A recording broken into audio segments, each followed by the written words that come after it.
My name is Lauren, and I'm 36 years old, working from home. My husband, Daniel, and I got married 3 years ago when we were both 33. We wanted children right away, so we saw a doctor for fertility advice. Thankfully, everything was fine, but despite our patience, we couldn't conceive. Just as we were about to give up, Daniel insisted we needed a child, especially a son, as his mom and sister said the family needed an heir. I sighed, confused. Daniel is a good husband but is a bit of a mama's boy and always goes along with whatever his mother says.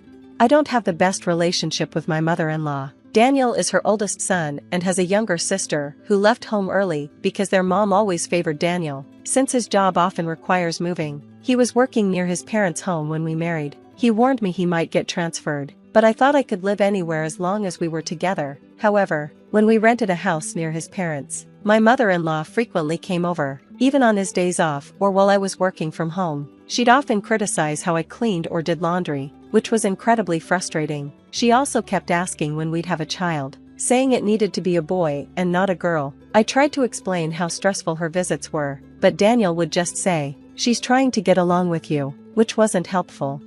I was initially drawn to Daniel's optimism, feeling we balanced each other out, but this was a big issue between us. Thankfully, Daniel got transferred 6 months ago, so we could finally move away. Our new home is close to my parents, only about an hour away, and it's in a well-developed area, unlike the farm fields surrounding his parents' place. Once we moved, my stress eased, and I could focus on work. Our life became much more comfortable. Then, just recently, I found out I was pregnant. Daniel and I were thrilled, even though I had some concerns about my age. When we shared the news with his parents, his mom's first comment was, "It's a boy, right?" Even though Daniel explained we didn't know the gender yet, she insisted it had to be a boy, but we found out it was a girl. When she heard, my mother-in-law called me while Daniel was out and cruelly said, "You're useless. Why did you marry into this family?" I was devastated and broke down in tears. When Daniel came home, he got upset when I told him, asking if I was saying his mother was wrong, which only made me cry more. Despite his reaction, he still took care of me and helped with household chores, which showed he was a good husband as long as his mother wasn't involved. After giving birth safely, I stayed in my hometown for a month. When Daniel picked me up to go back home, we were surprised to find my mother-in-law already there. I didn't expect her to be excited to see her granddaughter, so I felt uneasy. Daniel, though, didn't notice and cheerfully told me his mom was there to help. While he was in the other room with our baby, my mother-in-law pulled a box of cake from the refrigerator. "This is to celebrate your childbirth," my mother-in-law said, handing me a cake box with a smug smile. "I'm sure you didn't get to enjoy any good food out there in the countryside during your recovery." Her words were irritating, but I tried to let it go. Then, she added, "This cake cost $500. I was shocked. I'd never heard of a cake that expensive. Curious, I put the box on the table and opened it, but the smug expression on her face felt strange. When I opened the box, I was disappointed. The cake didn't look like anything worth $500. The whipped cream was dried out, and while there were fruits on top, they were just canned oranges. I wondered which bakery would sell such a cheap-looking cake for so much money. I usually love sweets and enjoy cakes of any kind, but this was the first time I'd felt disappointed just opening a cake box. Then, my mother-in-law smiled and asked, "So, how's the $500 cake?" I felt my patience snap. I threw the whole box and the cake straight into the trash. "Please leave," I shouted. My husband rushed in, hearing the commotion. Before I could explain, my mother-in-law started crying, saying, "Lauren is being so mean," and pointed to the trash can. My husband looked inside, furious. "What the hell did you do?" My mom went through all the trouble to make that cake. I didn't get the chance to tell him about the so-called $500 cake. My mother-in-law quickly added, "Yes, that's right. I made it, so it's worth $500. Everything suddenly made sense. She had made the cake herself, and there was no way it would cost $500, not even $5. As I was taking this in, my husband yelled, "Lauren, apologize to Mom." I realized he would always take her side, no matter what. Standing there in shock, I heard our daughter crying in the other room, so I went to comfort her. When she finally calmed down, I came back to the living room and found a note. They had gone out to eat and said I should reflect on my actions. I was stunned and unsure if I could go on living here with my husband. Part of me wanted to run back to my parents, but I felt guilty for needing their support again. As I considered my options, I looked at the trash can where I'd thrown the cake and decided, on a whim, to take a photo of it. Then, I called my parents and told them everything. My dad immediately offered to come pick me up. I felt bad for my newborn daughter, having to move again, but I knew it would be better for both of us than staying here. My husband, who'd gone out with his mother, didn't come back quickly. My dad arrived first, and while he was loading my things into his car, my husband and mother-in-law finally returned. They were both surprised to see my father there, and got angry when they saw him carrying my belongings. "Running back to your parents again, huh?" My husband sneered. "You run to them every time there's a problem." His tone was harsher than usual, and he smelled of alcohol. His face flushed. Seeing him like this, I lost my temper. "You went drinking, leaving me and your newborn daughter alone at home?" I replied angrily. "Right now, I don't want to be anywhere near you two. So yes, I'm relying on my parents." My mother-in-law, also smelling of alcohol, chimed in with a mocking tone. "Good riddance. We don't need a daughter-in-law like you." Her comment got under my skin. "Fine, I'll take my daughter and go," I shot back. "Enjoy your time with Daniel." My husband looked confused, but I ignored him and got into my father's car. My dad kept calm and didn't say much, though I could tell he was holding back his own emotions. The next day, my husband called, sounding confused. "Where are you? I was shocked when I woke up and you were gone." I sighed, remembering that he tends to forget things when he drinks. "Don't you remember? You left me and our hungry daughter at home to go out drinking with your mom. After how you two treated me, I couldn't stay there." He sounded surprised and flustered, but I could hear my mother-in-law in the background, which reignited my anger. "So, your mom stayed over? I won't return to a home where such a rude person is staying." "What do you mean?" he asked, his tone shifting. "She might be your mother, but she's a stranger to me. I'm exhausted from giving birth and don't have the energy to put up with her anymore. Do you even realize she was part of the reason we struggled to get pregnant? Her constant visits stressed me out. The moment we moved away, I got pregnant, but when I came home with our daughter, your mom was there again. I just can't take it." I knew my words were harsh, but I couldn't hold back after everything I'd been through. Then, my husband shouted over the phone, "You're the worst. Come back right now and apologize to my mom." I was shocked and didn't know if I could continue living with my husband. I thought about going back to my parents, but I felt torn. I had no other place to go. As I stood there, I glanced at the trash can where I had thrown the cake. It was still there, untouched. On a whim, I took a picture of it. When I called my parents and told them everything, my dad said he'd come pick me up right away. I felt bad for my newborn daughter, having to move again, but I knew this was better for us than staying in that toxic environment. My husband, who had gone out for a meal with his mother, didn't return as quickly as I expected. My dad arrived first, and as he was loading my belongings into his car, my husband and mother-in-law finally came home. They looked surprised to see my dad and got angry when they saw him carrying my things. "Running back to your parents again?" My husband sneered. "You just run to them every time something goes wrong." His words were unusually harsh, and he smelled of alcohol, his face red. Seeing him like that, I couldn't hold back anymore. "You went drinking, leaving me and your newborn daughter alone?" I said, furious. "Right now, I don't want to be anywhere near you two. That's why I'm relying on my parents." Then my mother-in-law, who also smelled like alcohol, added, "Good riddance. We don't need a daughter-in-law like you." Her comment cut deep, and I snapped. "Fine, I'll take my daughter and go. Enjoy your time alone with my husband, Daniel." My husband looked confused, but I ignored him, got into my dad's car, and left. My dad kept his emotions in check and didn't get involved. The next day, my husband called, sounding surprised. "Where are you? I woke up and you were gone." I sighed. "Don't you remember? You left me and our hungry daughter to go out drinking with your mom. After how you two treated me, I couldn't stay there."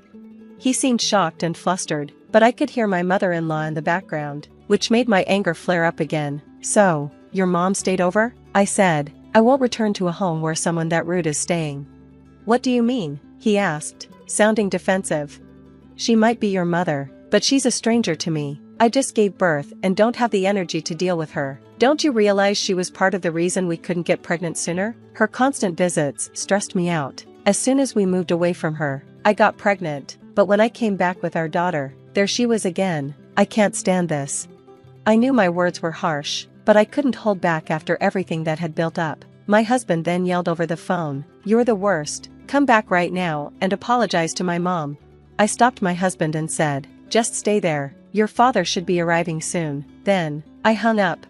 In reality, my own dad was so furious about how my husband had treated me that he contacted my in-laws directly. He explained everything that happened, and my father-in-law, who didn't know the full story, apologized repeatedly and promised he'd go talk to my husband about it. By evening, my husband and in-laws showed up at my parents' house.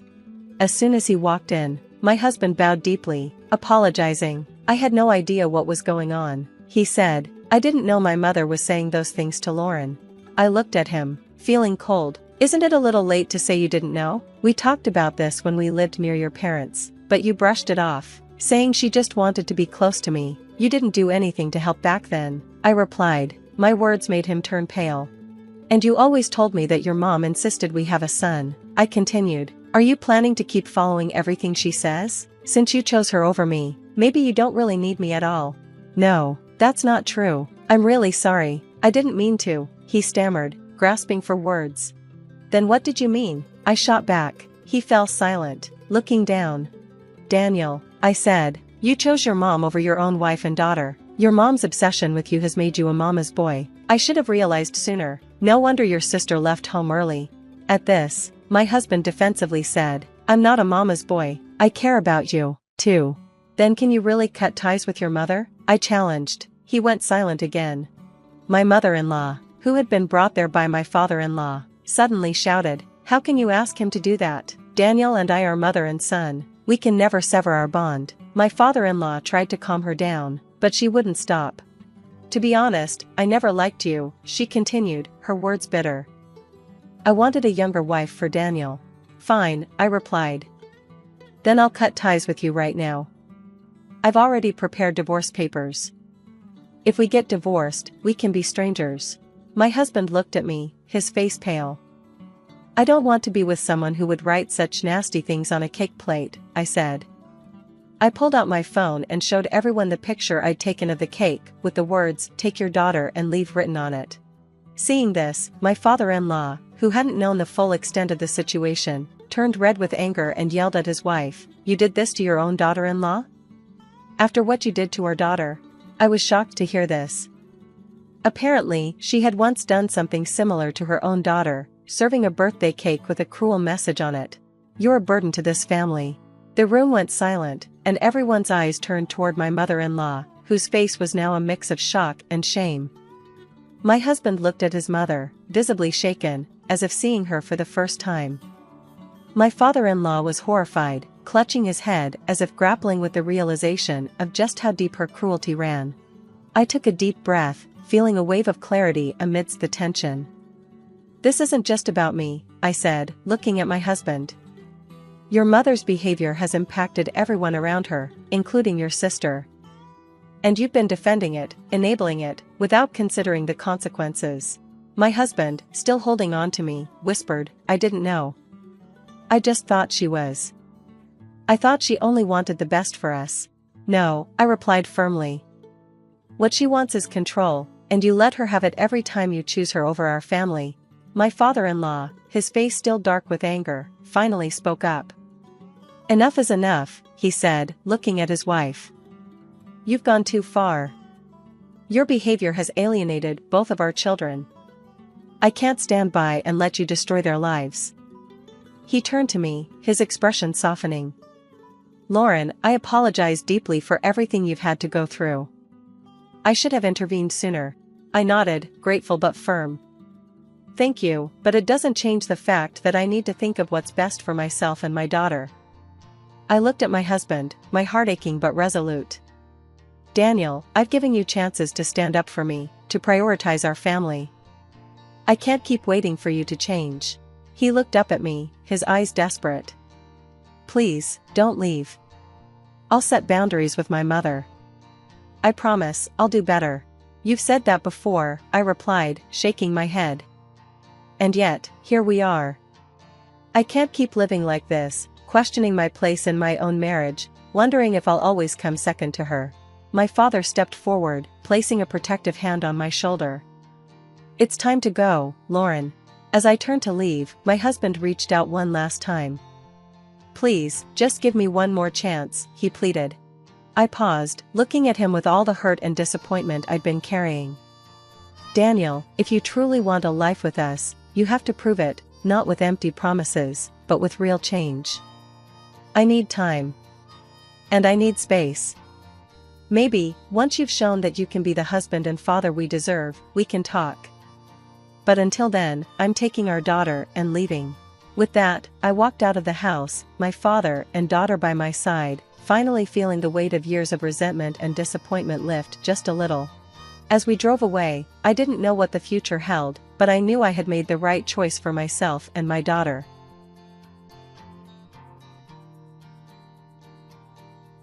Hey everyone, I'm Karen. I say, taking a deep breath as my fingers nervously twist the gold band on my left hand. Where do I even start? I guess at the beginning, right? I'm 32, living in a cozy suburban home with my husband John.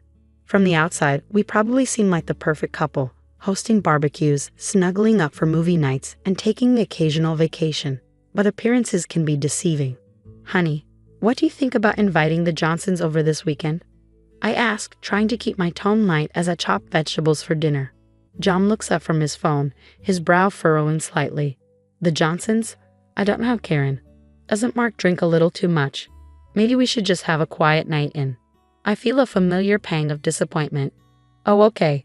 I just thought it might be nice to see some friends. We don't need other people to have a good time, do we? John smiles, but it doesn't quite reach his eyes. This is how it always goes. Any suggestion I make is subtly shot down, always with a seemingly reasonable excuse. It's been happening more and more lately, and I can't help but wonder when things started to change. I remember when John and I first got married, he was so supportive, always encouraging me to chase my dreams. Now it feels like he's slowly boxing me in, narrowing my world until it's just the two of us. Later that week, I meet up with my best friend Zoe for coffee. She's been my rock since college, and I can see the concern in her eyes as I vent about work. I've been thinking about applying for that marketing position at Tech Innovations, I say, stirring my lie absently. Zoe perks up. That's amazing, Karen. You'd be perfect for it. I smile weakly. Yeah, but I'm not sure if John would be on board. He thinks I'm already working too much as it is. Zoe's face falls slightly. Karen, can I ask you something? Do you ever feel like John is holding you back? Her question hits me like a ton of bricks. I want to deny it, to defend him, but I can't find the words. Instead, I change the subject, asking her about her new puppy. As I drive home, Zoe's question lingers in my mind. Is John holding me back? That night, as we settle in for our usual TV marathon, I decide to broach the subject. So I was thinking about applying for a new job. I say, watching his reaction carefully. John's jaw tightens slightly. What's wrong with your current job? Nothing's wrong. I just think this could be a great opportunity for growth. Karen, you know how demanding new jobs can be. We hardly see each other as it is. Maybe it's not the right time. And there it is again, the subtle manipulation wrapped up in concern for our relationship. A familiar mix of frustration and guilt washes over me. As I lie in bed that night, staring at the ceiling, I wonder, when did I start second-guessing every decision? When did John's opinion become the deciding factor in my life choices? I love him, I really do, but I can't shake the feeling that something needs to change. I'm just not sure I'm ready to face what that might mean. Guess who just landed an amazing job at Tech Vision? I burst through the front door, practically bouncing with excitement. John looks up from his laptop, his expression a mix of surprise and something else I can't quite place. You got the job. That's great, honey. It's more than great, John. This could be a game changer for us. The salary is fantastic, and there's so much room for growth. Well, congratulations. I hope it doesn't interfere with our plans too much. I feel my smile falter slightly but push through. It won't, I promise. This is going to be good for both of us. As the weeks pass, I throw myself into my new role. The office is buzzing with energy, and I find myself thriving. My mentor, Gabrielle, takes me under her wing, showing me the ropes. Karen, your ideas for the new campaign are brilliant, Gabrielle says during our weekly catch-up. Keep this up and you'll be climbing a ladder in no time. Her words fill me with a warmth I haven't felt in ages. It's nice to be appreciated, to have my efforts recognized. Jake from It becomes an unexpected ally. always ready with a joke or a helping hand whenever technology decides to rebel against me. Karen, you've got to stop sweet-talking the printer. It's making the other machines jealous, Jake quips one day as he fixes yet another paper jam. I can't help but laugh. For the first time in a long time, I feel like I'm exactly where I'm supposed to be. What can I say? I'm irresistible to all things electronic. I joke as Jake finally fixes the printer. As I settle into my new routine though, I start to notice John becoming more and more distant. One night, after a team building event, I come home late to find him waiting up, his face like a thundercloud. Another late night, huh? I guess I should get used to eating dinner alone, he says, his tone dripping with resentment. I sigh, setting my bag down. John, we talked about this. Sometimes there will be after-work events. It's part of the job. Part of the job, right? And I suppose that guy hanging around you is just part of the job too. His voice sharpens and I feel a flash of anger. His name is Jake, and yes, he's a colleague. Nothing more. John scoffs, crossing his arms. Sure, because nothing ever happens between colleagues, right? The accusation stings. I can't believe you'd even suggest that. I thought you'd be happy for me. I'm finally doing something I love. Happy that I barely see my wife anymore, that every conversation is about your precious job. I take a deep breath, trying to stay calm. That's not fair. I'm still here, still committed to us. But I need this, John. I need to feel like I'm growing, achieving something. And what about what I need? What about our plans to start a family? The words hang in the air between us. We had talked about kids before, but it was always a someday thing, not a right now thing. We can still have that, John. But right now, I need to focus on my career. Is that really so wrong? John doesn't respond. He just turns and walks out of the room, leaving me standing there, torn between two worlds. The next day at work, I try to push the argument out of my mind, but it lingers like a bad taste. Gabrielle, my mentor, notices my distraction. Everything okay, Karen? You seem a million miles away. I force a smile. Just a bit of home stress. Nothing I can't handle. Gabrielle gives me a knowing look. Remember, your success isn't a threat to anyone who truly cares about you. It's okay to prioritize yourself sometimes. Her words hit home, and I feel a lump forming in my throat. I want to believe her, to fully embrace this new chapter in my life. But as I sit at my desk, staring at a photo of John and me from happier times, I can't help but wonder, is it possible to have it all? Or am I destined to choose between my marriage and my career? My birthday was supposed to be a fresh start, a chance to bridge the growing gap between John and me. I spent hours planning a small dinner party, hoping it would bring us closer. So, you're coming, right? I really need you there, I said over the phone, my voice betraying my nerves. Wouldn't miss it for the world. Honorable want me to bring anything. I laughed, feeling a bit lighter. Just your charming self. And maybe some of that wine John likes. As I finished setting the table, John walked in, his face stormy. We need to talk, Karen. My heart sank. Can it wait? The guest will be here soon. No, it can't. I want you to quit your job. I froze, nearly dropping a plate. Quit? John, what are you talking about? You're never home. Always with your work friends. I bet that Jake guy is just waiting for his chance. I couldn't believe what I was hearing. That's ridiculous. I love my job, and there's nothing going on with Jake or anyone else. What about our home? When's the last time you cooked a proper meal, or did the laundry? The doorbell rang, interrupting our heated exchange. I plastered on a smile and welcomed our guests, trying to act like everything was fine. But as we sat down to eat, the tension was unbearable. Zoe kept shooting me concerned glances while Gabrielle tried to keep the conversation flowing. Karen's been doing amazing work, Gabrielle said with a smile. We're lucky to have her. I saw John's jaw clench. Yeah, lucky you get to see more of my wife than I do. An uncomfortable silence fell over the table. I cleared my throat, desperate to change the subject. Who's ready for cake? As I brought out the beautifully decorated cake, John suddenly stood up. No one's having cake until we settle this. Karen, it's your job or me. Choose. I stared at him, shocked. John, please, not now. Not like this. Choose, he shouted, causing everyone to flinch. Tears welled in my eyes, but I straightened my back. I choose my career, my independence. I choose me. What happened next felt like it unfolded in slow motion. John's face twisted in disbelief. Zoe gasped quietly. I stood there, heart pounding, watching as the man I once thought I'd spend my life with stormed out of the room, slamming the door behind him. The silence in his wake was deafening.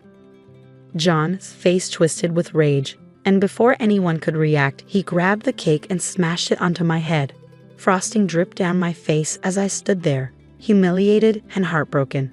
Our guests gasped in shock, and Zoe rushed to my side, her eyes wide with disbelief. Karen, she exclaimed, pulling me toward her as I wiped frosting from my eyes. Through the sugary mask, I saw the stunned expressions of everyone around me, and the cruel satisfaction on John's face. It was like I was seeing him clearly for the first time. I couldn't stand it any longer. I fled the house, hearing Zoe call after me, but I kept running, my heart pounding in my chest until I collapsed onto a park bench. Sobs racked my body, the weight of years of frustration and heartbreak crashing down all at once. A gentle hand touched my shoulder, and I looked up to see Zoe, breathless but full of concern. "Oh, honey," she whispered softly, pulling me into a hug. I cried in my best friend's arms, covered in cake and streaks of mascara, finally realizing that this was more than just a bad night. This was the culmination of years of subtle control, manipulation, and emotional abuse. "I can't go back," I whispered. "You don't have to," Zoe assured me. "You can stay with me as long as you need." As we sat there in the dark park, something shifted inside me. The pain was still raw, but beneath it, a spark of determination flickered to life. This wasn't the end of my story. It was the beginning of a new chapter. The days after my disastrous birthday were a blur of tears and tough decisions. With Zoe by my side, I packed up my life into cardboard boxes. "You're doing the right thing, Maddie," Zoe reassured me as we loaded the last box into her car. I nodded, taking one final look at the house I once called home. "I know, it's just hard." At work, I threw myself into projects, finding comfort in the support of my colleagues. One day, Gabrielle pulled me aside, her face serious. "Karen, John's been calling the office, making accusations." My heart sank. "What kind of accusations?" "Nothing we believe." "Honey, we've got your back."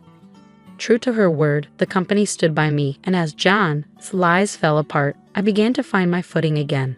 I thrived in my work, my confidence growing as I rebuilt the pieces of my life. News of John trickled in over time. He had lost his job, alienated his friends. Then, one evening, I received a call from a mutual acquaintance. "Karen, thought you should know, John's been arrested for a DUI." I felt a complex mix of emotions, sadness, relief, a twinge of guilt, but mostly, I felt free. Later that night, I sat on Zoe's balcony, looking out at the city lights. I thought about the woman I was a year ago, trapped in a toxic marriage, and the woman I had become, strong, independent, surrounded by genuine love and support. My journey hadn't been easy, but it had led me here, to a life full of possibilities. As I sipped my tea, I made a silent promise to myself, to never again dim my light for anyone, and to always choose my own happiness. The future stretched out before me, bright and full of promise, and for the first time in a long time, I couldn't wait to see what it held. That's the end of my story. Hey there, I'm Ava, 32 years old, thriving in my marketing career and living what I thought was my dream life. I've got an incredible house in the suburbs, and my husband, William, is a brilliant software engineer who's always had my back, or so I believed. Things started to unravel when my mother-in-law, Linda, began acting strange. Now, Linda and I have never been close, but suddenly she's all buddy-buddy with Luna, the daughter of our new neighbors. Luna's 25, and Linda treats her like the daughter she never had. "Hey, William, have you noticed how much your mom's been hanging out with Luna lately?" I asked one evening over dinner. "Huh? Oh yeah, Mom said she's helping Luna with job applications or something," he replied casually. I shrugged it off. That's nice of her, I guess. But I couldn't shake this weird feeling. Every time I saw them together, they'd be whispering and giggling like schoolgirls. It was unsettling. During our weekly game night, I vented to my friends, Tom and Karen. Am I overthinking this, or is Linda acting weird? Karen raised an eyebrow. Weird how? She's suddenly best friends with Luna. It's like they've got some secret joke that I'm not in on. Tom laughed. Maybe they're planning a surprise party for you. I wish you were that innocent.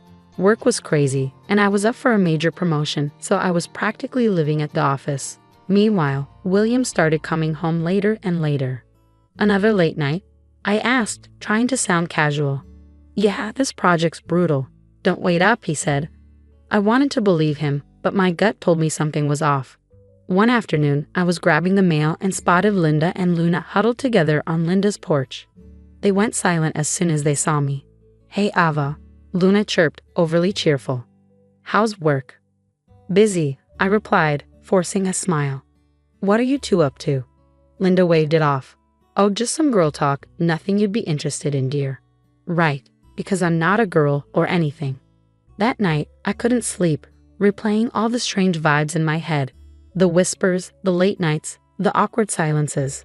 Was I just being paranoid or was something seriously wrong? Little did I know, my perfect life was about to implode. The people I trusted were the ones holding the matches, ready to burn it all down. Monday morning, I walked into work, ready to crush my presentation for the promotion. But something felt off. People were whispering, giving me sideways glances. After my presentation, my boss, Mr. Johnson, called me into his office. Aha, we need to talk, he said, looking uncomfortable. There've been some rumors about us. I'm sorry, but I have to pass you over for the promotion. We can't have people thinking. Well, you understand. I was stunned. What? That's ridiculous. There's nothing going on between us. He sighed. I'm sorry, Ava. My hands are tied. I left work early, my mind spinning. At a neighborhood barbecue that weekend, I overheard Mrs. Peters gossiping with another neighbor. Did you hear about Ava Thompson? Apparently, she throws wild parties. Someone even said they saw drugs there. I nearly dropped my plate. What the hell was going on? When I got home, I confronted William. People are saying insane things about me, wild parties, an affair with my boss. What's happening? William looked uncomfortable, avoiding my eyes. I don't know, Ava. Maybe there's some truth to it. You've been working late a lot. I stared at him shocked. Are you serious? You know me better than that. The next day, Linda stopped by unexpectedly. Oh, Ava, she said with fake concern. I'm worried about you. Your behavior lately. It's just not right. Maybe you should be careful. Before I could respond, Luna bounced in. Hey, William, ready for our run? She smiled and touched his arm, laughing at something he said, while he just stood there, not even trying to push her away. Even Tom and Karen started acting strange. At our next game night, Karen asked hesitantly, Ava, is everything okay? We've been hearing things. I'm not having an affair. I'm not doing drugs. And I'm not throwing wild parties. I snapped. Tom looked skeptical. Look, if you need help. I stormed out, feeling more alone than ever. The final straw came when I decided to surprise William by coming home early. As I walked in, I heard laughter from upstairs. I rushed to our bedroom and froze. There was Luna, twirling in front of my mirror in my favorite dress. William was sitting on the bed, smiling at her. What the hell is going on here? I demanded. William jumped up, looking guilty. Ava, hi, Luna needed something to wear for a job interview. Luna had the audacity to smile. Thanks for letting me borrow this, Ava. You're such a sweetheart. I was speechless as she sauntered out. I turned to William, incredulous. First my clothes, and what's next? My identity? That night, as he showered, I did something I never thought I'd do. I checked his phone. And there they were. Text after text between him and Luna. Nothing outright incriminating, but the flirty undertones were undeniable. Hey, handsome, thanks for today. You're always so helpful. Anytime, Jess. You looked amazing in that dress. My world was crumbling.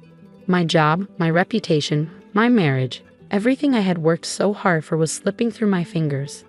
And for what? I hadn't done anything wrong. Lying in bed that night with William snoring beside me, I made a decision. I wasn't going to be a victim anymore. Someone was orchestrating this nightmare, and I was going to find out who. And when I did, they'd regret ever messing with Ava Thompson. I'd had enough of being a pawn in someone else's twisted game. It was time to take control and uncover the truth. First step, install hidden cameras throughout the house. It felt wrong, but I was desperate. William, I'm heading out for a bit. I called out, my heart racing. Sure, babe. Everything okay? I forced a smile. Just peachy. Next stop, a private investigator's office. Dave, the PI, looked like he'd seen it all. "So, you want me to tail your mother-in-law and some young neighbor?" he asked. Eyebrow raised. "Exactly. Something's not right, and I need proof." Back at work, I swallowed my pride and knocked on Mr. Johnson's door. "Sir, can we talk? I need to explain what's really going on." He listened skeptical at first, but as I laid out the bizarre series of events, his expression softened. "Ava, I had no idea.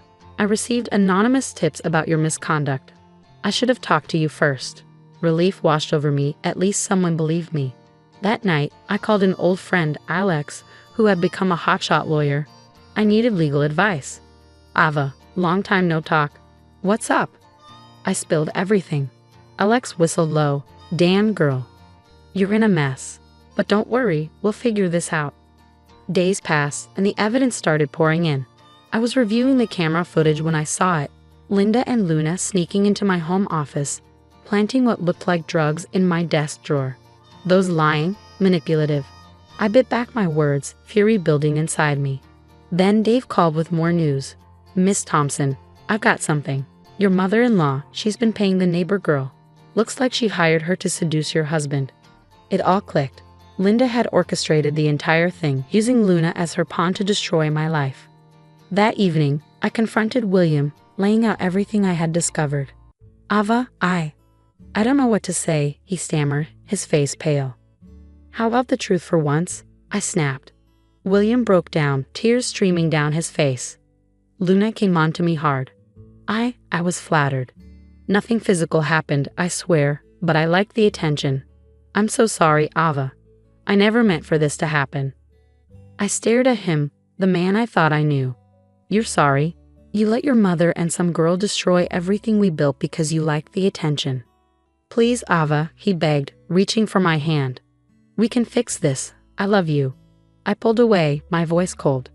"Fix this. This isn't a broken vase, William. This is our life, our marriage, and you stood by while it burned." As I walked out of the room, leaving William sobbing on the couch, I felt a strange sense of calm. The truth was out. Now, it was time for justice. I picked up my phone and dialed Alex. "Hey, it's me. I've got all the evidence. What's our next move?" Alex's voice was firm. "We build a case, Ava. And then we make them regret ever messing with you." For the first time in weeks, I smiled. They thought they could break me, but they had no idea who they were dealing with. Ava Thompson doesn't go down without a fight. And this fight, it was just beginning. The day of reckoning arrived when Mike's entire family gathered for his sister's birthday. I knew this was my moment. With Alex by my side for support, I walked in, head held high. "I have something you all need to see," I announced, setting up my laptop. The room fell silent as the footage of Linda and Luna played on the screen. Gasps echoed through the room as the footage of Linda planting drugs in my office played. "Mom, what the hell?" Mike's sister exclaimed, her face a mix of shock and disgust. Linda sputtered, her face flushed. It's not what it looks like," but I wasn't done. I turned to William's siblings, holding their gaze.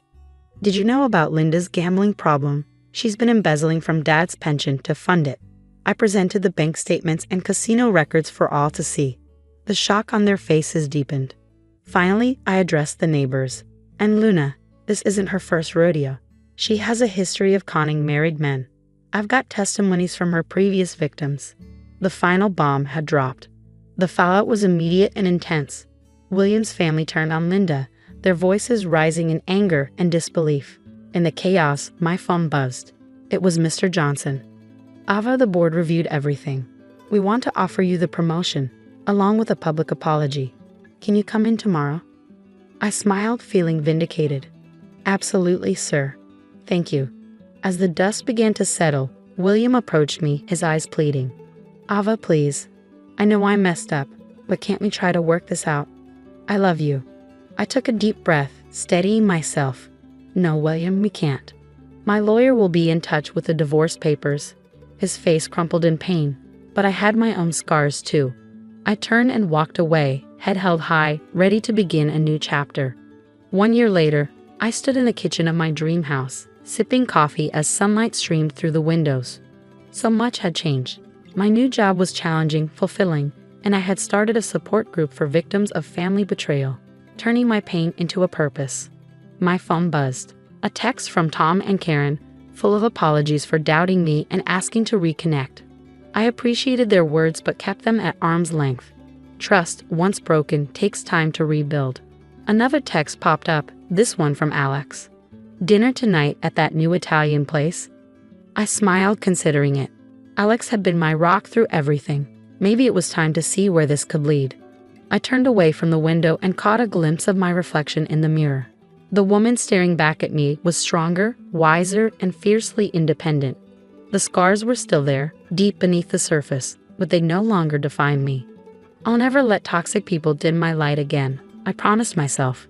With that, I grabbed my keys, ready to face the day. My past had tried to break me, but instead, it had forged me into someone unbreakable. And that woman, she was ready to take on the world. Now I have a question for you. If you were in my shoes, would you have given William a second chance, or do you believe betrayal like this is unforgivable? Where do you draw the line between forgiveness and self-respect? Is there ever a situation where you would take back someone who stood by while others tried to destroy your life? Share your thoughts in the comments below. Peter, how could you decide to move your parents in without consulting me first? I challenged, my voice a mix of astonishment and anger. Peter, my husband of 5 years, barely glanced up from his laptop, a smirk playing on his lips that only deepened my irritation. Abigail, stop overreacting. It's just for a short time. Besides, you don't really have a say in this, he responded dismissively, his words cutting deeper than I expected. This house, our home, wasn't just any place. It had been bequeathed to me by my grandparents, a picturesque two-story in a serene suburb where I had envisioned raising our son, Vincent, away from the unsettling influence of Peter's family. Do you remember that this house is in my name? I shot back, my hands clenched at my sides as his smirk faltered for the briefest moment. Just then, Vincent, our 3-year-old, toddled into the room, oblivious to the tension. I forced a smile for him, scooping him up and kissing his forehead, finding solace in his innocence. I'm not comfortable with this arrangement, Peter. Your parents have always disregarded me and invaded our personal space. Why bring them into our lives now? I said, my voice firm yet controlled. Peter shrugged, his indifference fueling my frustration. They're my family, Abigail. It's something you just wouldn't understand, he replied coldly. The word family echoed in my mind, mocking me. My own family, who had run the cozy coffee shop downtown, had always been my sanctuary, the warmth of their love a stark contrast to Peter's domineering, invasive parents. As our argument heated up, the doorbell rang, slicing through the tension. I peeked through the peephole, and my heart sank. Peter's parents stood on the doorstep, suitcases in hand, ready to encroach even further into our lives. Fine, Peter. Let them in. But this isn't over, I said sharply, handing Vincent to him before reluctantly swinging the door open. Abigail, darling, Peter's mother exclaimed as she breezed past me, barely acknowledging my presence. His father, always stern and distant since our wedding, followed her inside. As they settled into the living room, my living room, what had once been a place of refuge now felt invaded. Watching them unpack, something inside me shifted. I was tired of being the accommodating daughter-in-law, always bending to their demands. This intrusion was just the beginning, but I knew then that I wasn't going to stay silent anymore. I retreated to the kitchen, my resolve hardening. This was my home, my sanctuary, and I was determined to defend it. In the days that followed, life became a blur of overbearing changes. Peter's mother, Denise, had a way of making her presence suffocatingly known. She rearranged my kitchen, criticized my parenting, and acted as though she owned the place. One morning, as I prepared breakfast for Vincent, she peered over my shoulder and frowned. Vincent shouldn't be eating that, Abigail. It's not healthy, she said, her tone thick with disapproval. I bit back a sharp retort, the sting of her judgment simmering beneath my skin. He's fine, Denise. It's just muesli, I responded, keeping my voice even. She sighed dramatically, shaking her head. In our house, we believe in a proper diet. You really should learn. Her words were like persistent jabs, each one eroding my patience. Peter, as usual, was of no help, glued to his laptop, oblivious to the tension rising with every interaction. One evening, as I tucked Vincent into bed, Denise barged into his room without knocking. "He's still not sleeping through the night? You must be doing something wrong," she accused, her words hitting me like a slap. Doubt flickered in the back of my mind, threatening to creep in. But I knew I had to reclaim control, not just for my peace of mind, but for Vincent's sake. The battle lines were being drawn, and I was ready to stand my ground. "I'm doing everything I can," I snapped, the frustration I'd been bottling up finally spilling out. Denise's eyes narrowed, and she tilted her head, her voice dripping with condescension. "Clearly, your everything isn't enough. Maybe things would improve if you had a real job and some structure." The anger inside me boiled over. "This is my house, Denise. I'd appreciate it if you remembered that you're just a guest here." I kept my voice steady, though it took everything I had. She let out a cold, dismissive laugh, her tone chilling me to the bone. "Oh dear, Peter never told me you were this delusional. This is his house too, and as his mother, I have every right to be here." The next day, the tension reached a breaking point. I walked into Vincent's room to find Denise rummaging through his drawers, her hands buried in his things, rearranging them without a second thought. That was it. The line had been crossed, and I wasn't about to back down. "What do you think you're doing?" I demanded, my voice shaking with anger. Denise didn't even bother to turn around. "I'm just organizing. This room is a complete mess," she said, her tone dripping with condescension. That was the last straw. "I want you out of my house, now," I exclaimed, my voice a mix of fury and desperation. Denise finally turned to face me, her expression one of mocking surprise. "Your house? Oh, sweetie, you're just the wife. This is Peter's house too, and he wants us here." I stormed out of the room, my mind swirling with a storm of emotions. Peter's betrayal, Denise's intrusion, and the utter disregard for my feelings. It was all too much. I was tired of being pushed around, tired of my home being invaded by people who didn't respect me. That night, as I lay in bed, the frustration churned into something new, resolve. Ideas began to form, and a plan took shape. I wasn't just going to reclaim my space. I was going to assert my standing in this household. If things were going to change, it had to start with me. The next morning would mark the beginning of a new chapter, one where I set the terms for how we lived in my house. Peter and his parents had crossed too many lines, and I realized I could no longer be passive in my own home. Their constant intrusion was not only disrupting my peace, but also affecting my son's future. As the tension simmered, I steeled myself for the inevitable conflict. The real battle for control of my home was just beginning. A few days later, during a dinner already fraught with tension, Peter casually dropped a bombshell that shattered any pretense of normalcy. "My parents need to stay with us longer. Their house is undergoing renovations," he stated, as if it were a minor detail that shouldn't concern me. My anger flared instantly. "Longer? Peter, we never even discussed them staying here in the first place," I exclaimed, struggling to keep my voice level. He shrugged, avoiding eye contact as though the gravity of the situation didn't matter. "It's just for a few more weeks." "What's the problem?" "The problem?" My voice cracked with frustration. "Your mother treats me like an outsider in my own home," I snapped, unable to contain the boiling resentment any longer. From across the room, Denise chimed in, her voice thick with condescension. "Abigail, you're overreacting. We're family. You should be more understanding." She dismissed my feelings with a casual wave of her hand. That night, as I lay in bed, sleep eluded me. Denise and Peter's words echoed in my mind, each one hardening my resolve. I was done playing the accommodating wife. Tomorrow, things would change, and it would be my terms they lived by. I refused to be marginalized in my own home any longer. It was clear that taking a stand was no longer an option. It was a necessity. The next morning, fueled by a restless night of thoughts, I reached out to my brother Mason, who had always been my rock. "They're taking over my life, Mason. I can't handle it anymore," I confessed, the strain evident in my voice. Mason's response was immediate and supportive. "Abigail, you have to stand up for yourself. Don't let them push you around. It's your house, your rules," he encouraged firmly. His words instilled the courage I needed to confront the situation head-on. I began to gather evidence of Denise's domineering behavior, photos of my rearranged kitchen, notes on disrupted routines, and recordings of her disparaging comments. Armed with this evidence, I waited for the right moment to confront them.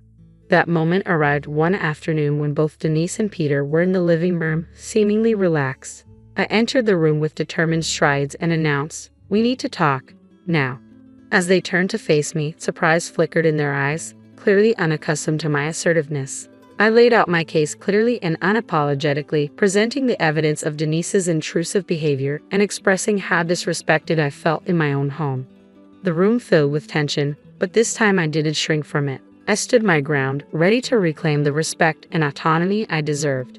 This was more than just a confrontation. It was a declaration of my independence within my life and home.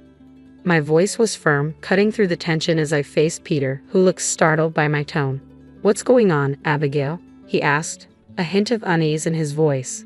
"It's about your parents, Peter, their constant interference and lack of respect for my boundaries. It stops today," I declared, clutching my list of grievances tightly. Denise scoffed from her chair, dismissing me with a wave of her hand. "This is ridiculous. We're just trying to be helpful." "Helpful," I shot back, the frustration boiling over. "Helpful by constantly undermining me, by making me feel invisible in my own home." I shot back, my frustration reaching its peak. Peter shifted uncomfortably. "Abigail, they're my parents. We can't just ask them to leave." "No, Peter," I countered sharply, my resolve unwavering. "They're guests in my home, and they've overstayed their welcome. Either they go, or I will, taking Vincent with me." The room fell silent, my ultimatum hanging heavily in the air. I could see the wheels turning in Peter's head, but it was Denise who broke the silence. "You wouldn't dare," she hissed, her facade beginning to crack. "Try me. I won't regret standing up for myself," I retorted, filled with newfound determination. That night, Peter's parents packed their bags. As they left, Denise shot me a venomous look. "You'll regret this, Abigail," she warned. But as the door closed behind them, a profound sense of relief washed over me. It was the first step toward regaining control of my life, and I was ready for whatever challenges lay ahead. The days following Denise and her husband's departure were oddly quiet. Peter's demeanor turned cold and distant, and our interactions became minimal and strained. Yet I found solace in the peace of my own home and the joyful laughter of our son, Vincent. One evening, as Vincent played with his toys, Peter broke the silence with an unexpected announcement. "I have to go on a business trip." The news shocked me, but it also brought a moment of clarity. It was time for me to fully embrace the peace and independence I had fought so hard to achieve. "I'll be gone for a few weeks," Peter announced, his tone indifferent, as if our faltering relationship was merely a minor inconvenience compared to his work obligations. "Fine," I replied, steeling myself for the changes ahead. I replied sharply, a surge of relief washing over me at the prospect of his absence. As soon as he left, the atmosphere in our home shifted, becoming lighter, almost liberating.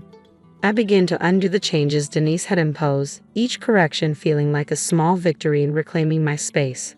However, the real turning point came unexpectedly when I stumbled upon a series of emails on Peter's laptop, left carelessly open. The emails laid bare an affair, a betrayal that cut deeper than any of Denise's pointed remarks. A storm of anger, hurt, and betrayal engulfed me as the reality of his deception sank in. It was clear that Peter needed to face the consequences of his actions. With a clear mind and firm resolve, I started to plan my next steps meticulously. The first order of business was to secure my financial and legal standing. I contacted a lawyer, laid out my situation, and initiated divorce proceedings. Then I turned my attention to the house, a legacy from my grandparents and a symbol of my independence. "I want to sell the house quickly and quietly," I told the real estate agent, my voice steady. Her surprise was evident, but she sensed the urgency and gravity of my decision. "Are you sure about this, Abigail? Selling the house is a big step," she cautioned. "I've never been more certain," I assured her, my voice laced with a mix of betrayal and newfound determination. The house went on the market, and to my relief, offers came in swiftly. The thought of Peter returning to find he had lost control over this aspect of my life brought a bittersweet satisfaction. Throughout this tumultuous period, I leaned heavily on my family for support. Though shocked by Peter's actions, my parents stood firmly by my side, providing the emotional backbone I desperately needed. I needed their support as I navigated this challenging chapter. Their presence was a constant reminder of what true family support should look like. "We're here for you, no matter what," my father reassured me, his eyes tender as he watched Vincent play, blissfully unaware of the storm swirling around us. I quietly vowed to protect his happiness at all costs. Peter's return was inevitable, But I had changed profoundly in his absence. Armed with the truth and a concrete plan, I was ready to confront him and reclaim my autonomy. When the day finally came, the air was thick with tension, a tension I had mentally rehearsed many times, imagining every possible reaction. Yet my heart still raced as I heard his key turn in the lock. "Abigail, I'm back," Peter announced, his voice echoing through the now strange space of our home. I emerged from the kitchen, my posture resolute. "Welcome home, Peter. We need to talk," I said firmly. He looked around, his brow furrowing as he noticed the changes. "What's going on? The house looks different." I stood my ground, my voice unwavering. "I sold the house, Peter. It's no longer ours." Shock spread across his face. "You did what? You can't just sell our house without discussing it with me." "It was my house to begin with, Peter, and after what I've discovered, you don't have a say in this anymore," I declared, my voice tinged with controlled anger. He scoffed, trying to assert his control. "What are you talking about? What affair?" "I know everything, Peter," I stated firmly, watching his confident demeanor begin to crack. His feeble attempt to deny the allegations was short-lived. "Abigail, it's not what you think," he tried to explain. "I think it's exactly as it appears. You've betrayed me, betrayed our family," I countered, the pain evident in my voice. Peter's face shifted from shock to anger. "You're overreacting. We can fix this." "There's no we anymore, Peter.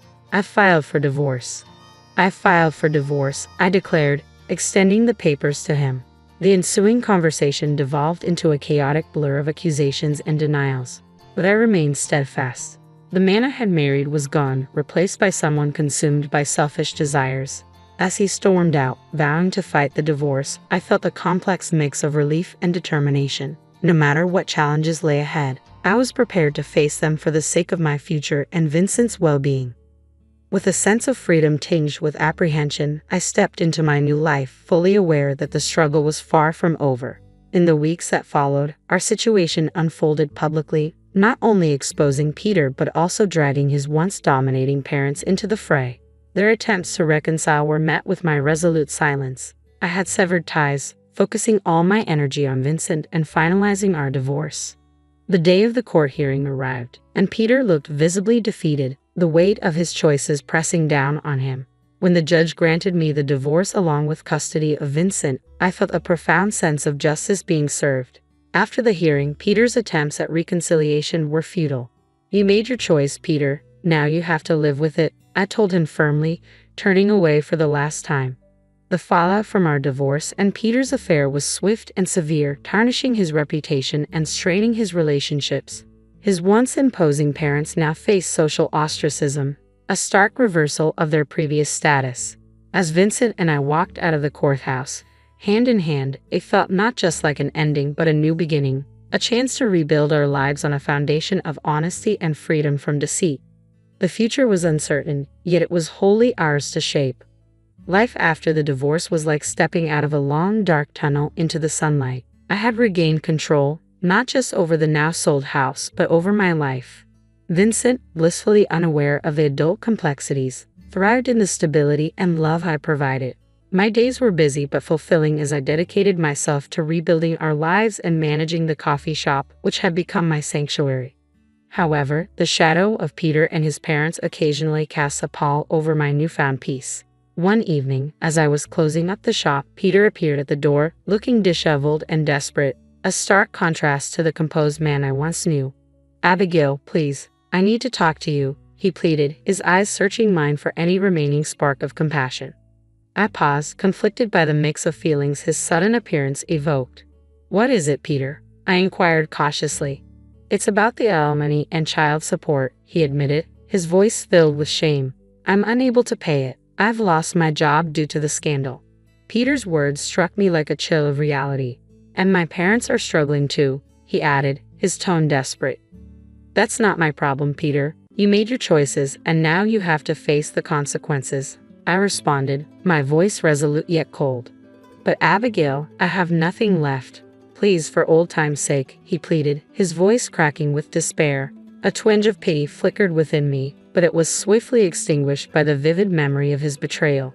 "Old time's sake. Those times are long gone, Peter. You should have thought about the consequences before you decided to cheat and lie," I retorted, turning to leave. However, his next words halted me. "I'm sorry, Abigail. Truly, I am. I was a fool, and I ruined everything. Please help me." For a brief moment, I saw the man I once loved, vulnerable and filled with regret. Yet the pain he had caused was too profound, the betrayal too fresh. "I'm sorry, Peter, but I can't help you. You need to figure this out on your own," I said, my voice firm, signaling the end of our shared past. As I walked away, a profound sense of closure enveloped me.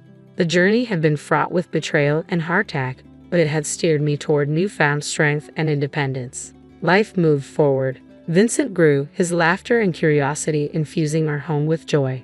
The coffee shop thrived, transforming into a hub of warmth and community. I found solace in simple pleasures: the aroma of fresh coffee, the sound of Vincent's giggles, and the steadfast support of those who loved me. Peter and his parents faded into distant memories, their legacy a stark reminder of the consequences of betrayal.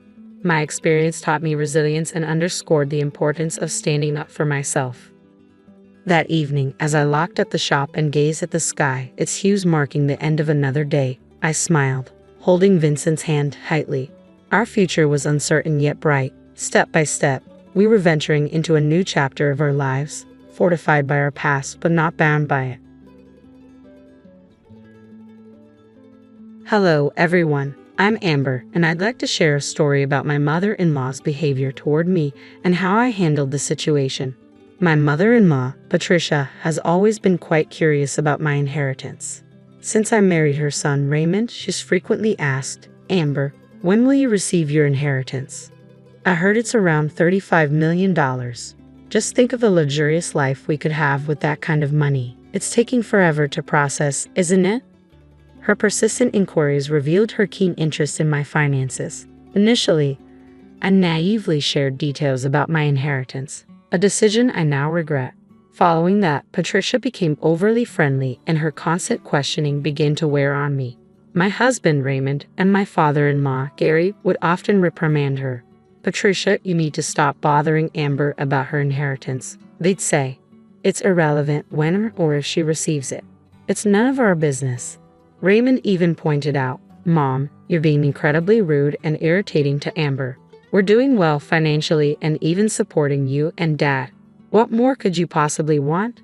Yet Patricia continued to dream aloud of a more extravagant lifestyle, suggesting we could move from our current home into a mansion.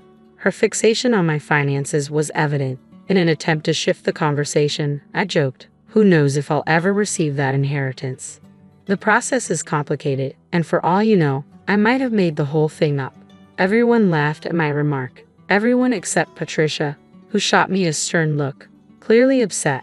After that incident, Patricia's attitude toward me changed drastically. She became openly hostile and insulting, revealing her greed and how deeply my words had affected her. Her behavior escalated, showcasing a surprising level of animosity once she realized I might not be as wealthy as she had imagined. A turning point came one day while Raymond and Gary were away. I found myself alone with Patricia in the kitchen, where she regarded me with disdain. With an air of urgency, she demanded that I follow her to her room, signaling the start of an unexpected and challenging confrontation. "We need to talk in private," she insisted, and her insistence only piqued my curiosity while making me uneasy. A thought flickered through my mind, connecting her urgency to a potential postnuptial agreement. Though I wasn't entirely sure why that notion lingered, I was determined not to be left in the dark. I followed her into her room, and to my surprise, Patricia locked the door behind us. Gripping the keys tightly, she demanded, "Amber, you're staying in here until you sign these papers." I was taken aback, struggling to understand her motives and the severity of her actions. With an intensity that left me uneasy, Patricia explained that she wanted me to sign a post-nuptial agreement prepared by a lawyer. This document was designed to ensure that I would have no financial claims against Raymond in the event of a divorce. I was stunned and couldn't fathom why she would assume that Raymond and I would ever part ways. Despite my protests and disbelief at her insinuations, Patricia remained unyielding, insisting that she had everything under control and implying that she would play a significant role in our future. Reluctantly, I began to read the document, curious about its stipulations and the extent of its demands. The agreement was strict, stating that in the event of a divorce, neither Raymond nor I would have any financial claims on each other, effectively denying alimony and any division of assets. This meant we could only retain what was individually in our names. The terms were shocking and ignited a wave of anger within me. I confronted Patricia, questioning the necessity and suddenness of such a document. We had never discussed any prenuptial or postnuptial agreement before, and her actions seemed to suggest deeper issues and intentions. This situation had escalated far beyond simple family dynamics, revealing a complex web of motives and potential conflicts. Patricia's true colors emerged as she confessed that she had initially welcomed me to the family under the assumption that I would inherit $35 million, which would eliminate the need for a prenuptial agreement for her son. Now, she accused me of lying and called me a gold digger, claiming I was a financial burden to Raymond. She insisted I sign the prenup to protect his assets, all while plotting our separation. It became painfully clear that Patricia's silence about a prenup all these years stemmed from her hope of benefiting from my supposed inheritance. Upon discovering that the inheritance might be a mirage, she aimed to strip me of any future claims to Raymond's assets. Her manipulative plan was evident: to fabricate a narrative or create a scenario that would push Raymond toward divorce, favoring a wealthier match to secure a luxurious life for her family. Patricia's disdain was palpable as she insisted that Raymond deserved better than to marry someone without a significant inheritance, completely disregarding the love and bond we shared. Her vision was clouded by greed, seeing me only as an obstacle to her fanciful lifestyle. Her words, a mixture of fury and revelation, struck me deeply. I had always felt an underlying tension between Raymond, Gary, and Patricia, but her blatant greed and disregard for the sanctity of our marriage were shocking. This encounter revealed her willingness to sacrifice her son's happiness for material gain, a realization that only deepened my gratitude for having no inheritance to tie me to her expectations. Determined not to let Patricia's manipulations dictate my choices, I stood firm against signing the post-nuptial agreement she waved in front of me. If Raymond believed such an agreement was necessary, I insisted it should be a mutual decision made with proper legal counsel, not a unilateral demand from his mother. I was resolute, fully aware that she might try to keep me from leaving without acquiescing, but I was prepared to confront her, armed with the truth and the integrity of my relationship with Raymond. Patricia seemed to revel in the control she wielded over me, reminding me that Raymond and Gary wouldn't return from their fishing trip for a while. She leveraged my work responsibilities against me, knowing I was desperate to return to my duties. Frustrated, I demanded the keys, eager to escape her grasp. But then, she escalated the situation, painfully grabbing my hand and hurling cruel accusations at me, calling me a gold digger among other insults. My anxiety soared as her grip tightened and her screams filled the air, drowning out my boss's persistent calls for my return to work. Feeling trapped and overwhelmed by Patricia's intimidation and the pressure of my pending responsibilities, I reluctantly signed the document she presented, watching her satisfied smirk grow wider. As soon as she released me, I dashed from the room the moment she unlocked the door, locking myself in another room to find solace and safety. Once alone, I took a deep breath, trying to calm my racing heart and process what had just happened. I reached out to my boss and explained the ordeal with Patricia. She was incredibly understanding and supportive, appalled by Patricia's behavior. She kindly offered me the day off to recover from the distressing incident. Determined to document the physical evidence of Patricia's aggression, I photographed the bruises on my arm, stark reminders of how far she would go. As I reflected on her actions, my frustration and anger mounted. I knew she needed to face consequences for her behavior. Rather than disturbing Raymond and Gary while they were away, I decided to wait until they returned to address the incident in person. When they arrived the next day, cheerful from their trip, the atmosphere quickly shifted as they sensed the tension between Patricia and me. Raymond, sensing something was off, approached me for answers, but I asked for some time before going into detail. Seizing the moment, Patricia quickly engaged Raymond in conversation, presumably to discuss the prenup, oblivious to the confrontation that had occurred in their absence. We were on the brink of a revelation, each of us holding pieces of a story that had yet to unfold. Not long after, Patricia called for Raymond. He descended the stairs, visibly upset and frustrated, holding the controversial document in hand. "What's this all about, Dad? Did you know about these papers?" he demanded, referring to the post-nuptial agreement his mother had orchestrated. Gary, taken aback, genuinely knew nothing of the scheme. "What papers are you talking about, Raymond? What post-nup?"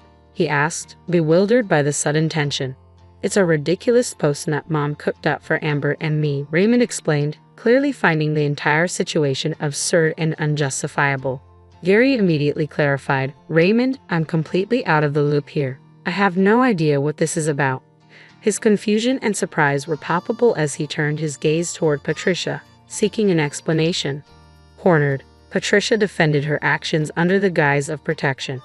I'm doing this for your own good, Raymond. Your wife isn't going to bring anything but trouble. She's just after your money, Patricia accused, labeling Amber a gold digger and insinuating she had fabricated a story about an inheritance to ensnare Raymond.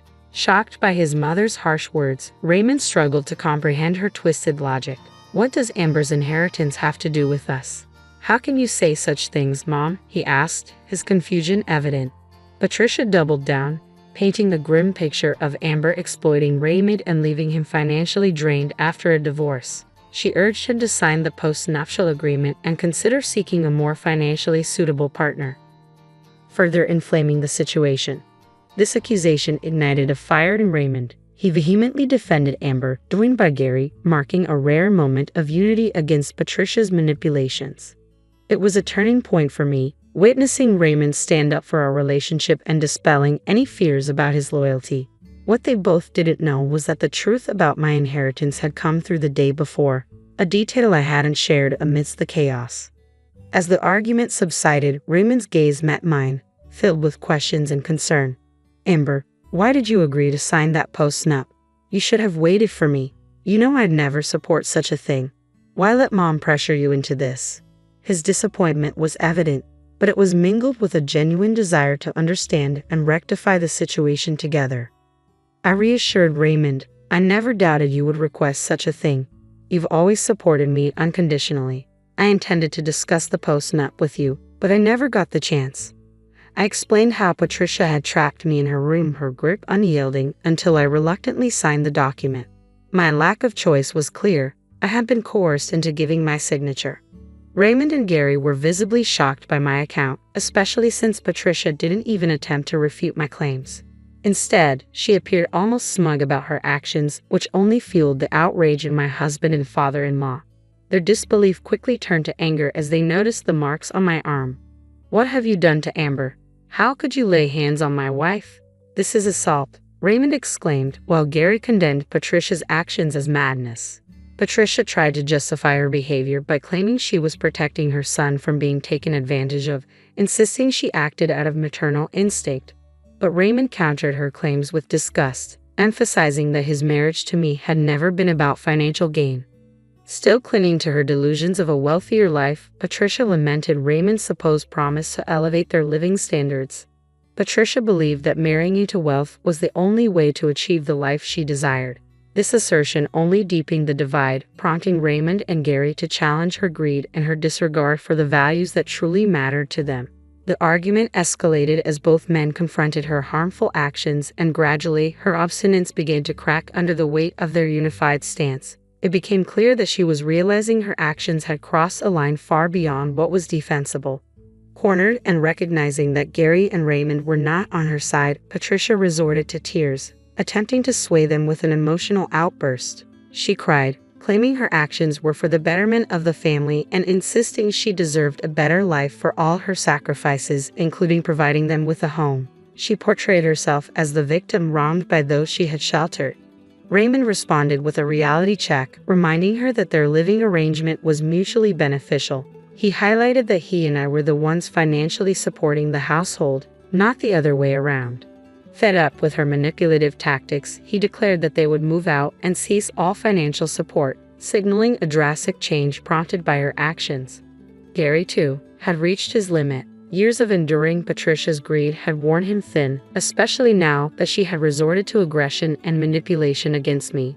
Offering a lifeline, he suggested that he could leave with us, disassociating himself from Patricia's toxic behavior and affirming his support, not for her actions, but for us, his family by choice. Unfazed, Patricia mocked our ability to survive without her, predicting a grim future for us living in substandard conditions. Her taunts were meant to belittle and undermine our decision, banking on the assumption of our financial instability. It was then that I chose to reveal the truth. countering her bleak predictions with confidence. Housing and supporting us won't be an issue, I calmly stated, challenging her narrative of financial doom. Still entrenched in her delusions, Patricia laughed off my assertion, labeling me a gold digger who was incapable of providing for Raymond and Gary without her. Her scorn was palpable, yet it was based on outdated information. I corrected Patricia's assumption. Far from the broke individual she had painted me to be, I was neither financially destitute nor a gold digger. My choice to remain silent about my financial status had been intentional, not a necessity. And it was time she understood the reality she had so grossly misjudged. In that moment, I revealed, actually, I'm quite well off thanks to the $35 million I have access to. While not all of it is liquid, there's more than enough to go around. The surprise in the room was palpable, especially for Patricia, who was clearly taken aback by this sudden shift in my financial narrative.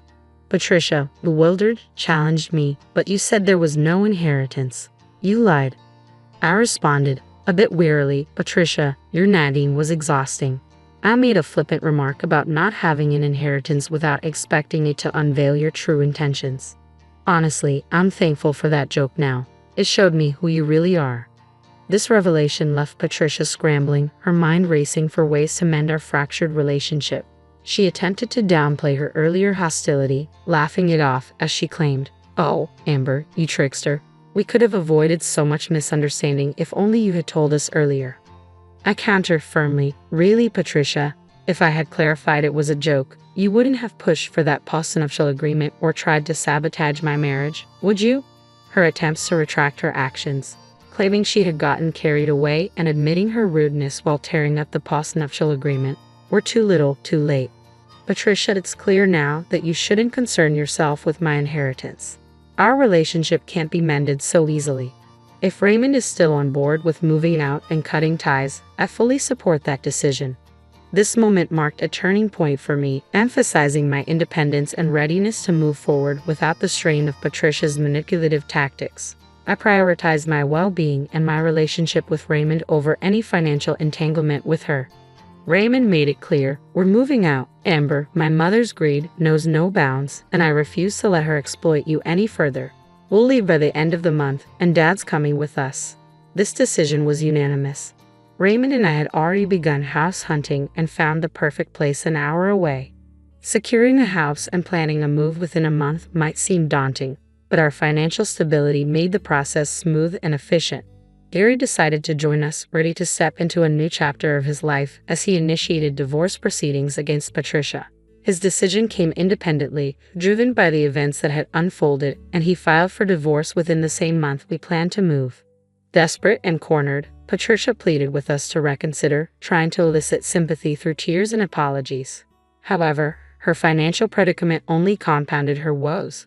Without a personal income and with Gary's financial dependence on Raymond, neither was eligible for alimony. Ironically, Gary was entitled to half of Patricia's house, as it was acquired during their marriage, leading to the very outcome she had feared and tried to avoid by meddling in our finances. She would have to sell her home.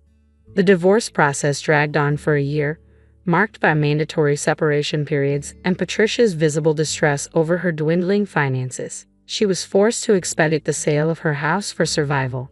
After the divorce was finalized and their assets settled, Gary opted for a modest apartment, valuing his independence and wishing not to impose on our new life. We continued to support him financially, able to do so comfortably.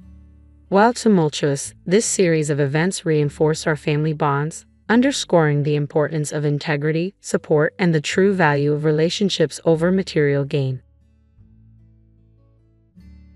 Tonight, I had planned to unwind at a play, but my mother-in-law had different ideas. She arrived unexpectedly, accompanied by 9 friends, assuming they could all stay at my house while I was out. Despite my prior plans, she insisted on leaving their belongings at my place and asked if I could prepare dinner and sleeping arrangements for everyone, as if my evening was theirs to commandeer. Caught off guard by her audacity and the necklace she wore, a piece I held dear, my frustration boiled over. I couldn't take it anymore. "I'm actually about to leave for a trip," I informed her, watching her surprise unfold. That was the breaking point.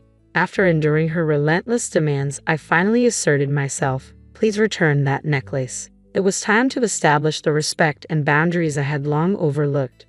My name is Julie, a 32-year-old who transitioned from an administrative role to teaching computer classes after getting married. My husband Eric manages his father's company and often seems preoccupied with its challenges. Our cherished moments together, like movie dates, bring him visible relief, a sight that warms my heart. Although I've always been more of a listener than a talker, Eric encourages me to voice my thoughts more confidently. My older brother has always been protective, which I once found stifling.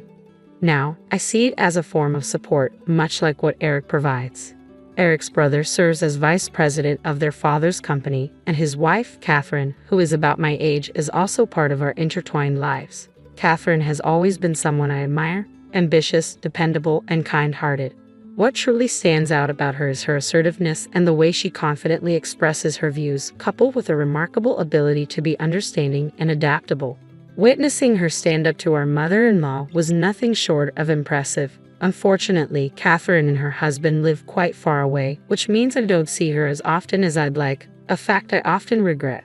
On the other hand, my mother-in-law carries herself as if she owns the company. As the president's wife, she exudes confidence, but her stubbornness and arrogance are unmistakable. She frequently pressures me, insisting, "Julie, you're Eric's wife, the president. You should quit your job as a computer instructor and fully support your husband." While Eric stands by my choices, her dissatisfaction is palpable, and I'm thankful we don't live too close to her. I've always envisioned a simple, peaceful life with Eric, perhaps even with children in the future. However, everything changed when Eric's father unexpectedly passed away from a heart attack. It was a shock to us all, leaving Eric and his brother to navigate the future of the family business. During this turbulent time, Eric decided to relocate to Philadelphia to work at the company's main office, while his brother stepped up as the new president, with Eric becoming vice president.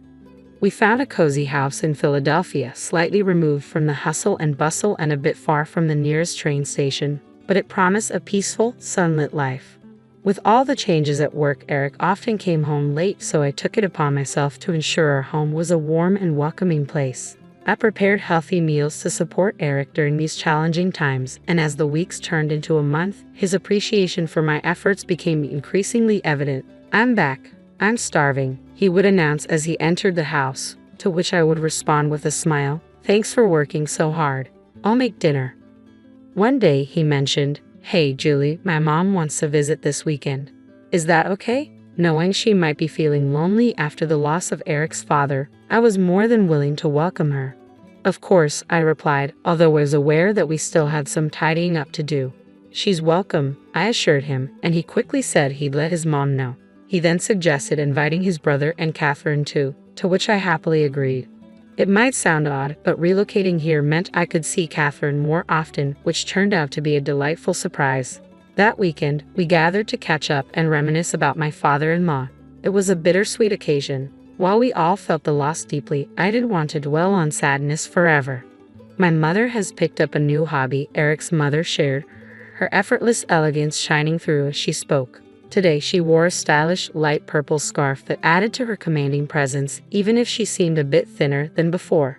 Her authority was especially noticeable when she offered advice to Eric and his brother on business matters since the passing of my father-in-law. I noticed that Eric's mother became more exacting with me. "Julie, we're running out of drinks. Could you go buy some?" she directed at me. Just then, Catherine offered to go instead. "Oh, could you? That would be helpful," she replied to Catherine, her tone noticeably softer than how she spoke to me. I suspected she was struggling with her grief, so I chose to overlook her sharp comments for the moment. After dinner, Eric kindly drove everyone home, marking the end of the evening. However, this was just the beginning of more frequent visits from my mother-in-law, who soon began critiquing how I maintained the house, voicing complaints about Catherine, and even rummaging through her fridge uninvited. "Julie, Eric is so busy right now. You should be careful with the meals you prepare for him. What if he gets sick too?" she cautioned me one day, followed by a remark about some leftover trash. "Can't you clean up properly?" Her criticism seemed endless, a way to pass the time, but it was always directed at me, never at Catherine, who she would quickly dismiss with claims of other engagements. It wasn't that she disliked me. Perhaps it was simply easier for her to boss around someone who seldom argued back. unlike Catherine, who always stood her ground. This environment made me consider getting the job just to spend less time at home. However, even after securing a position, the situation with my mother-in-law only intensified. "Julie, we're out of teriyaki sauce, so pick some up while you're out," she commanded, even as she brought leftovers to take back with her. Her sense of entitlement often left me speechless, especially knowing she could easily afford such things herself. Then one day, a deeply cherished necklace, a keepsake from my mother, vanished from its usual spot. My immediate suspicion fell on my mother-in-law, who was frequently at our house and seemed too familiar with where I kept my belongings. After a fruitless search, I reluctantly confronted her, only to be met with fierce anger. "You probably lost it yourself. How dare you accuse me? What kind of person are you?" she shouted. I tried to explain that the necklace was a special keepsake from my mother and held immense sentimental value for me, but her response only deepened the wound.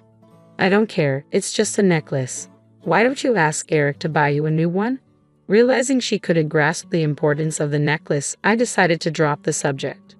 But then more things began to disappear, money from my wallet and various items around the house. Despite keeping a wary eye on her, I never caught her in the act.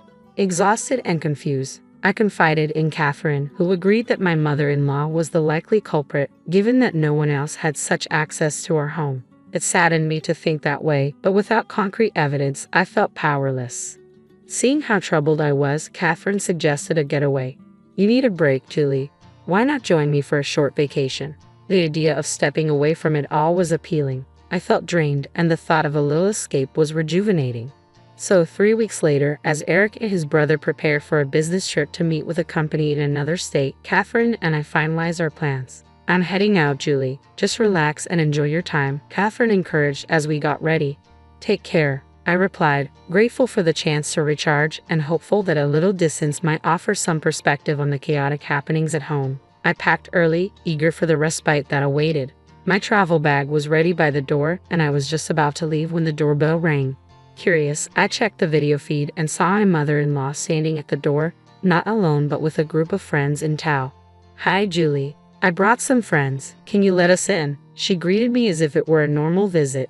Opening the door, I found her and about 9 friends, all laden with heavy bags. "We're staying over tonight. Make us feel comfortable," she announced, as if it were a done deal. "Didn't I mention? We're going to see a play nearby tonight, and since it ends late, we decided to stay here," she added casually. This was completely unexpected, especially since I was about to leave for my plans when my mother-in-law interrupted. "Oh, did I inconvenience you?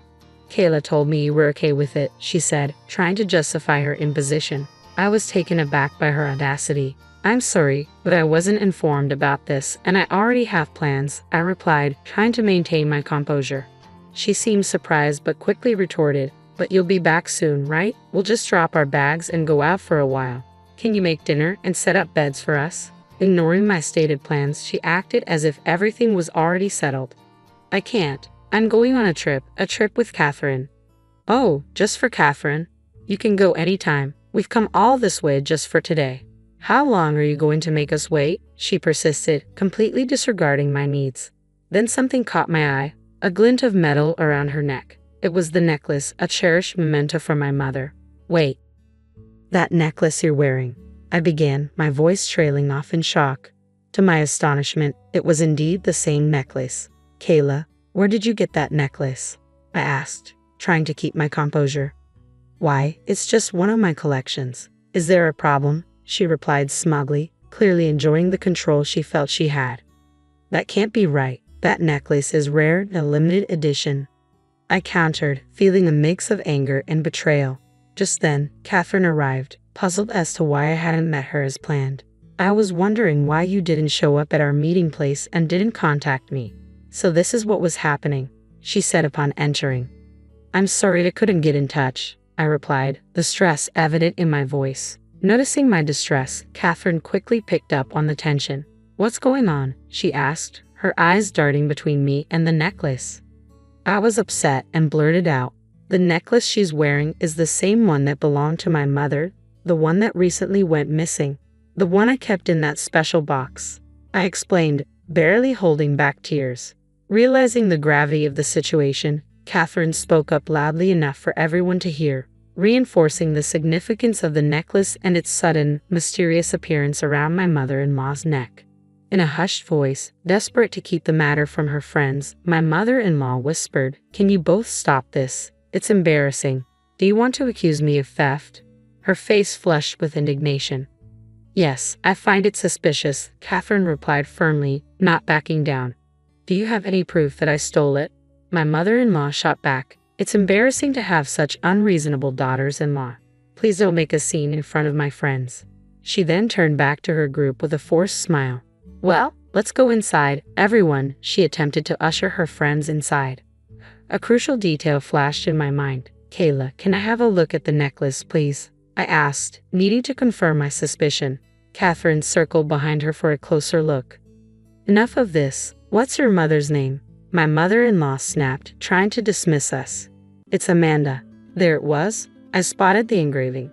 "The initials AR are right here," I pointed out. Upon seeing the engraving, her friends looked horrified and began to distance themselves. "Stop this. I didn't come here for this.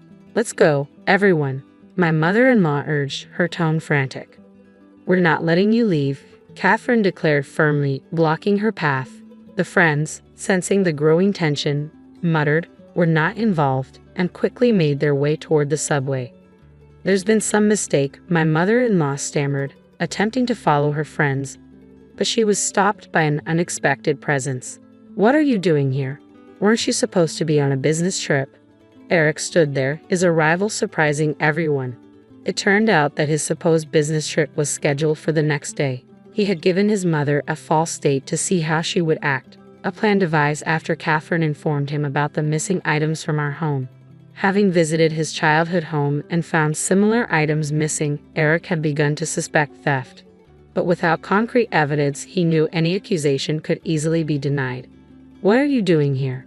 Eric demanded. "I was just leaving," she replied, attempting to escape the situation.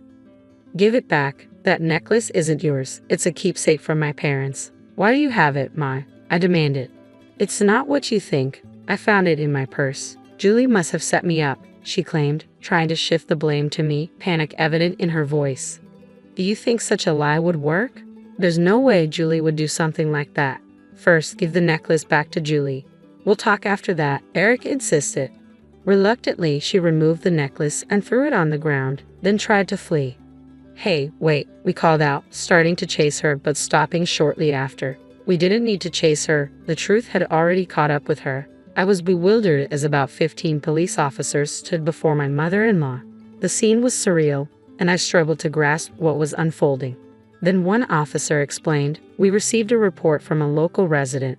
They said someone was causing a disturbance here and was often seen entering this house when the owners were away. They asked us to come quickly." "What are you talking about? I'm the mother of the son living here," my mother-in-law retorted, clearly annoyed. "Wait, what do you mean she entered when we weren't home?" I questioned, my curiosity piqued. "I never did such a thing," I interjected, trying to clarify that her visits were always while we were present. The police then shared more. "The informant saw her sneaking into your backyard, likely using a spare key to get inside." Indeed, we had a hidden spare key under a plant pot in the backyard. This revelation sent a chill down my spine and suddenly made sense of the missing items. Eric had suspected something and planned to observe her actions today, but this turn of events was beyond his expectations. "Mom, why were you coming into our house when we weren't home?" Eric demanded an answer. "It's all lies. Are you going to believe some unknown person's story over me?" She shot back. "But you did have my precious necklace, didn't you?" I pressed her further. "Told you I found it in my purse." My mother-in-law maintained her story. One officer intervened. "Let's talk about this at the station." "But I didn't do anything," she pleaded. "Mom, stop this. I can't understand why you did this," Eric said, his tone firm.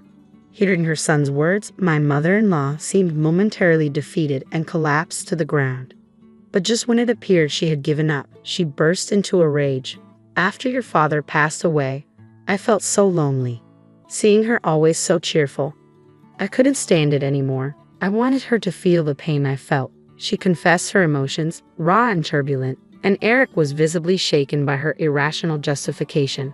Sensing the need to address the situation directly, I stepped in front of an increasingly upset Eric.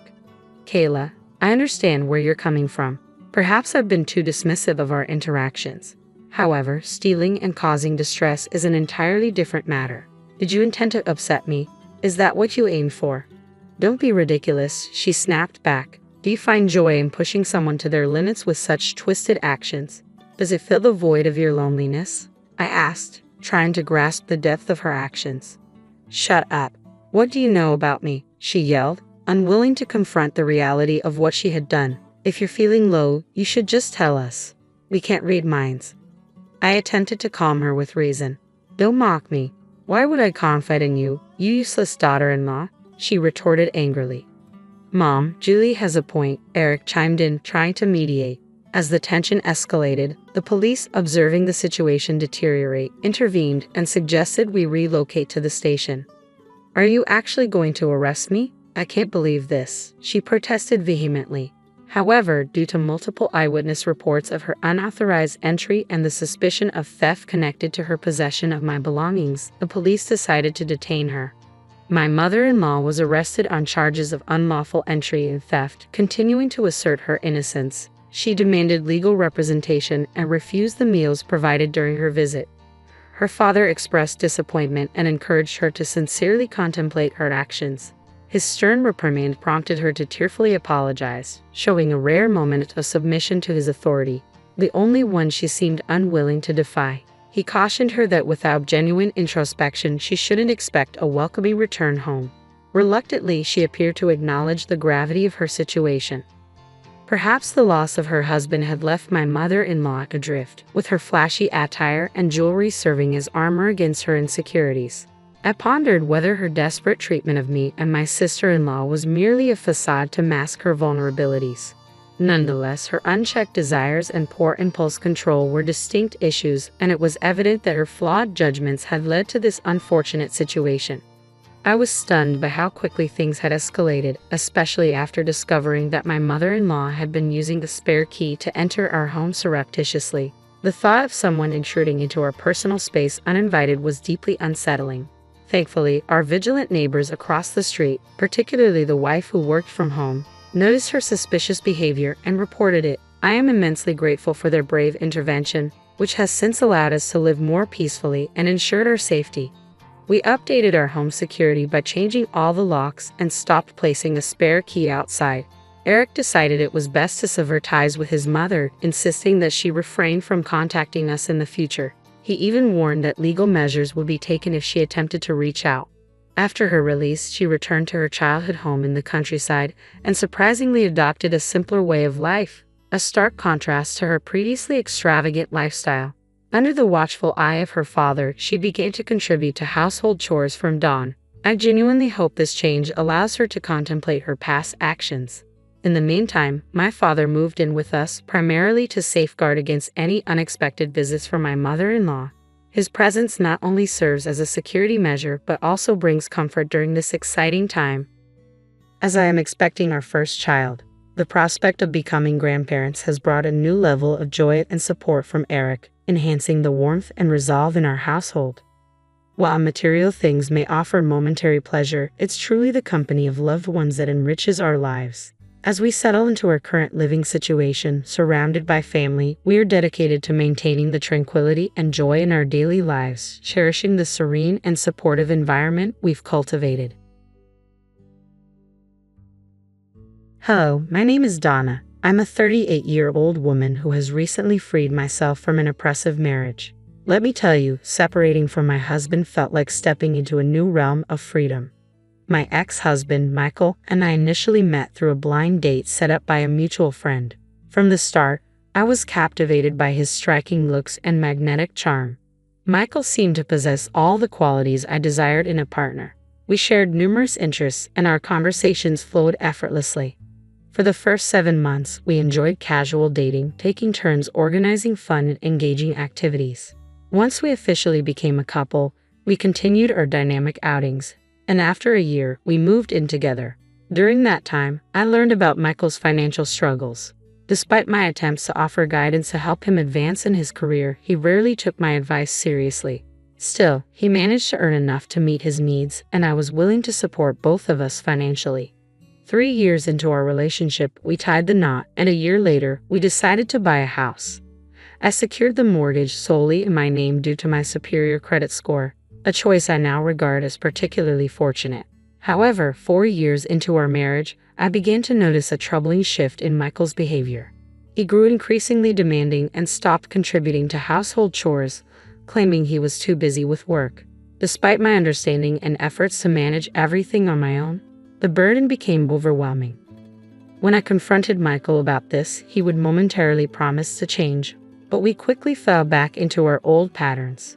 This was frustrating, yet I tolerated it out of love and a desire to fully support him. Unfortunately, our relationship began to suffer, especially in terms of fun and leisure, as I simply didn't have the time or energy for either.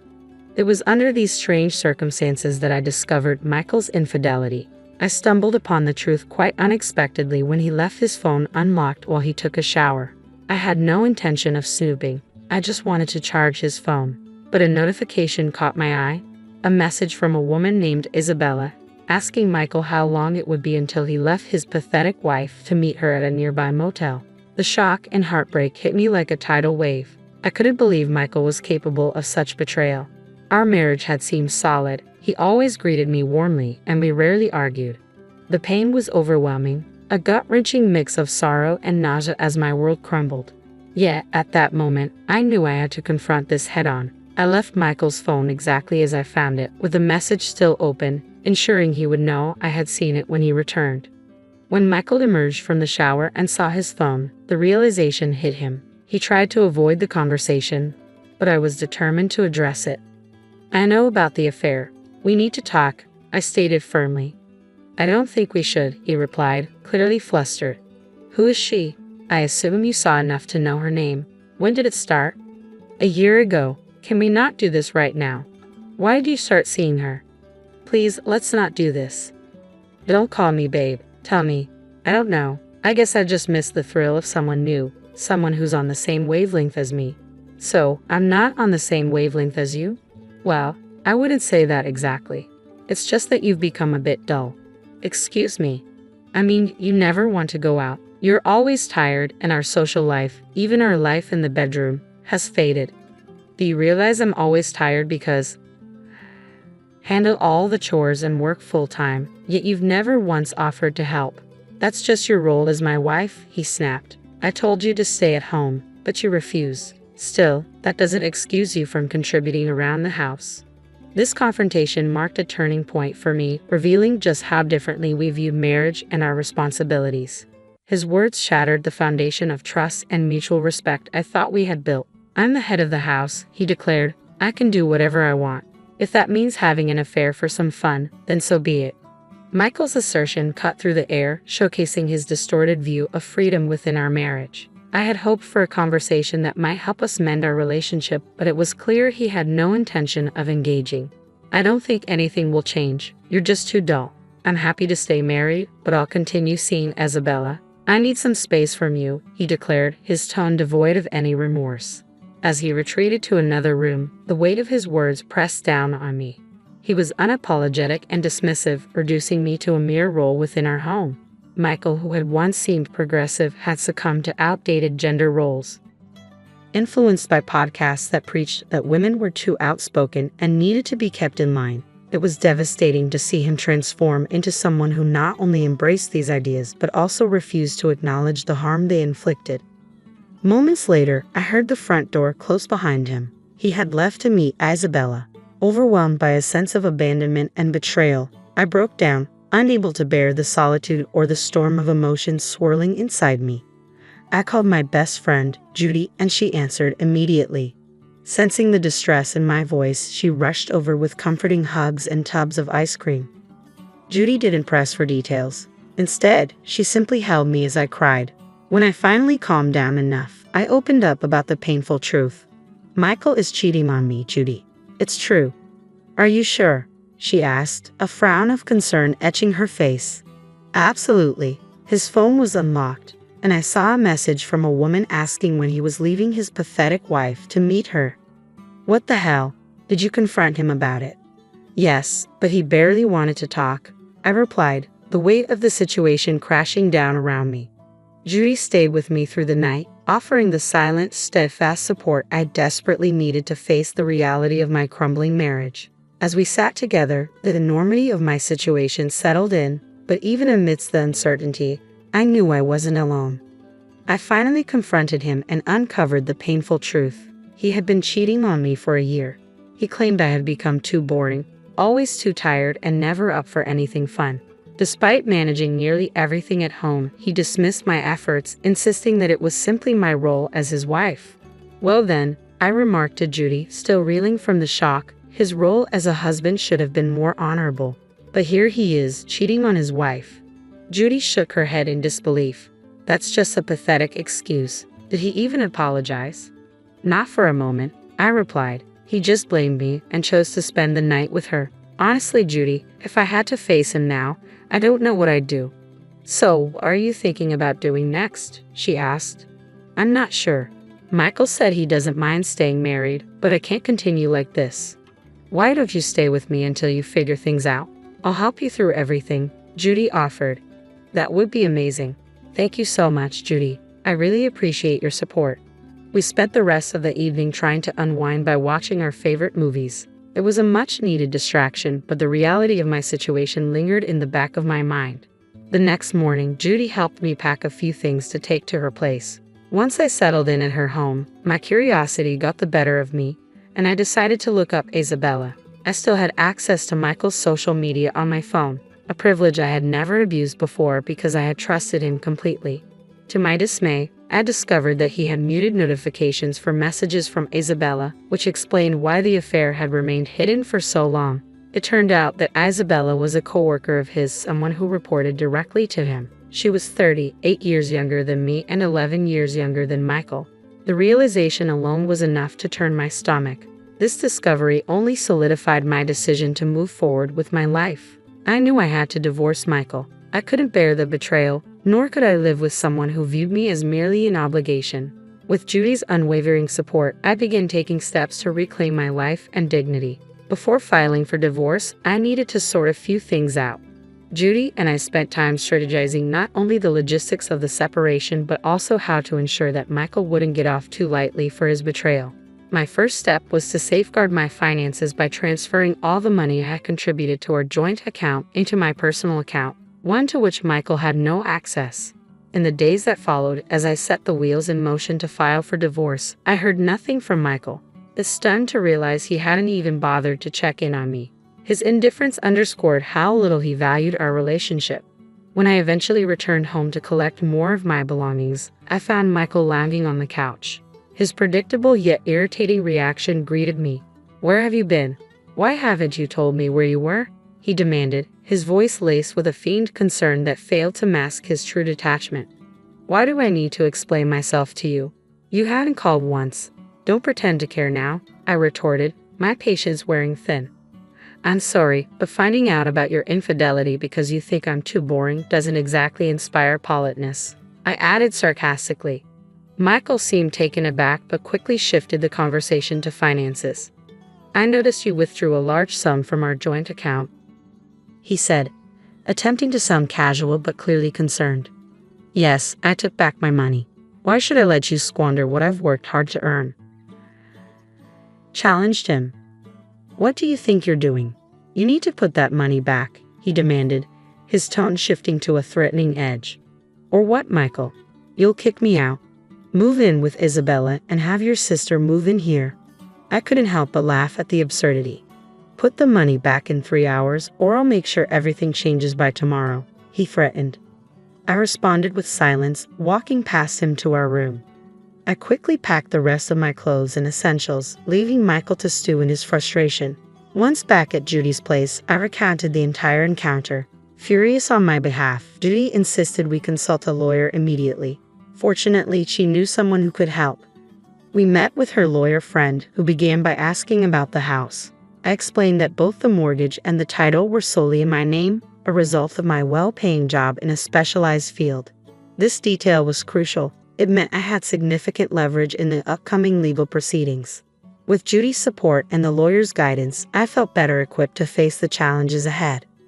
Earning significantly more than Michael, it made sense for me to handle the mortgage and purchase our home, establishing it entirely in my name. This financial arrangement was straightforward and practical, considering our respective incomes. Everything the house needed was purchased by me. When I consulted with my lawyer about the impending divorce, he reassured me that the house would legally remain mine, lifting a weight off my shoulders. He also explained that if Michael's sister, Karen, moved in without my consent, I could easily issue an eviction notice. The next morning, despite the tension, Michael informed me that Karen had moved in because I hadn't reversed the money transfer. I kept the conversation brief, which only fueled his anger, and he ended the call abruptly. Following my lawyer's advice, I started recording all conversations with Michael to maintain a reliable record for potential court use. My strategy moving forward was clear, with two possible outcomes. I would serve Karen the eviction notice. If she complied, that would be the end of it. If not, I was prepared to take legal action, given our strained history. I had a feeling this wouldn't be straightforward. Karen had always harbored a peculiar animosity toward me, frequently trying to undermine or outshine me in petty ways. She even attempted to disrupt our wedding and consistently competed with me over trivial matters. Over the years, our relationship had deteriorated to the point where I had to limit contact with her. Michael, overly protective and indulgent toward his sister, often put me in uncomfortable situations. Karen's resentment only grew when she realized she couldn't surpass me in certain aspects of life, leading her to engage in petty theft whenever she visited our home. I frequently noticed missing items, designer clothes, shoes, and skincare products. Michael urged me to overlook these incidents, rationalizing that Karen's frugal lifestyle justified her taking some of our luxuries. I strongly disagreed and eventually banned her from visiting altogether. This decision didn't sit well with either Michael or Karen, but he was powerless to challenge it, given my legal rights over the property. The situation was complicated, but I was determined to stand my ground and take the necessary actions to protect my interests and ensure a fair resolution to our marital breakdown. Having had enough of Karen's antics and the significant thefts she had committed, I explained the extent of her actions to Michael. He understood that the damage went far beyond what could be easily rectified. However, that didn't stop Karen from trying to provoke me further. One day, she called to flaunt her temporary triumph. "Hello, Donna. Guess where I am right now?" she taunted. "Michael told me you've moved in," I replied, keeping my tone even. "That's right. I have this huge, glorious house all to myself, something you don't," she gloated. "I still own the house. I've already sent you an eviction notice and you have 4 days to move out," I informed her calmly. "An eviction notice from you? Like, I'll take that seriously. This is my brother's house and he told me I could stay here, so I will," she retorted defiantly. "It's not his house, Karen. Regardless of what Michael told you, the legal documents clearly show that the property is mine." Yeah, marital property or whatever. But he has all the power here. He decided this was the best thing to do, she insisted, misunderstanding the situation entirely. "You really can't stop talking, can you? I see why my brother chose another woman," Karen snapped, hoping to hurt me further. "Well, I have nothing more to say. Goodbye," I said, ending the call just as I heard her spiteful laughter. If she didn't vacate within the 4 days, she would soon find out just how serious I was. I was fully prepared to take Karen to court. I had all the legal backing I needed. Unsurprisingly, she informed Michael about our conversation, and within an hour, he called, furious, questioning my aita to send her an eviction notice. As before, I chose not to engage with his anger. In the next 4 days, 2 significant events unfolded. I had the divorce papers delivered to Michael, who shockingly decided to contest them, and Karen still had not moved out. Following through on my threat, I had a court summons sent to her. Legally, she was considered a squatter. When Karen received the summons, she was visibly shocked to learn that the house was in my name, not her precious brother's. She confronted me, accusing me of trickery. "You set me up," she cried. "I did no such thing," I replied firmly. "I gave you ample warning and time to leave. I even told you to move out." The reality of her situation was finally starting to dawn on her, and I was ready to uphold my rights no matter what. Since Karen refused to heed my warnings, she had to face the consequences in court. My lawyer presented a solid case, including the eviction notice and recordings of phone calls where I repeatedly asked Karen to vacate the premises, all of which she blatantly refused. In my state, squatting is considered a serious offense, resulting in Karen being charged with a class A misdemeanor. The look of utter defeat and humiliation on her face was deeply satisfying after enduring years of her antagonism. After the court proceedings, Michael and Karen, still unable to accept their defeat, confronted me at Judy's place, where I had been staying. "How could you do that to my little sister?" Michael demanded. "Your little sister has made my life miserable for years, and I finally put a stop to it in the only way I knew how. You initially agreed with my decision, yet the moment I stood up for myself, you sided with her," I responded, my frustration evident. "I only did that because she had nowhere else to go after the eviction. I was doing her a favor," Michael argued. "So, the house suddenly became an option because we're separating. If we weren't, would you have snuck her in?" I countered. Michael stumbled over his words, but I cut him off. "Save it, Michael. I don't want to hear it anymore. I'll just see you in court." "How is the house even in your name? Your brother's name isn't on any of the documents," he exclaimed. "I've been the one paying off the mortgage and making all the repairs meticulously for the past 4 years. No matter how much your brother contests it in court, he won't get any ownership of the house. All he'll get is a much lighter wallet," I retorted. Karen interjected, clearly not grasping the legal reality. "You think I set him up?" "I did nothing of the sort. Your brother believes in being the man of the house, yet he avoids any real responsibilities, preferring that I do all the hard work while he reaps the benefits. Thank God that won't be my problem anymore," I shot back, my patience exhausted. With that, I slammed the door in their faces, ending the conversation. In the weeks that followed, Michael, realizing he wouldn't win the house, decided to contest every single possession we shared, down to the most trivial items like our dessert spoons. The battle was petty and exhausting, but I was prepared to fight for my peace and freedom, no matter how long it took. I was completely unfazed by Michael's attempts to claim our shared possessions. For every piece of furniture and item he claimed as his, I had the receipts clearly showing who had paid for them. In truth, he hadn't contributed much, so he was only going to get a minimal share. While Michael was preoccupied with this petty squabble, I took action on another front. I sent screenshots of his inappropriate communications with Judy to his company's HR department. Within 2 weeks, Michael was terminated from his job. Surprisingly, Isabella was not. I learned from some of Michael's colleagues, with whom I had remained friendly, that she had argued Michael coerced her into the relationship by threatening her professional standing. Understandably, their relationship did not survive this revelation.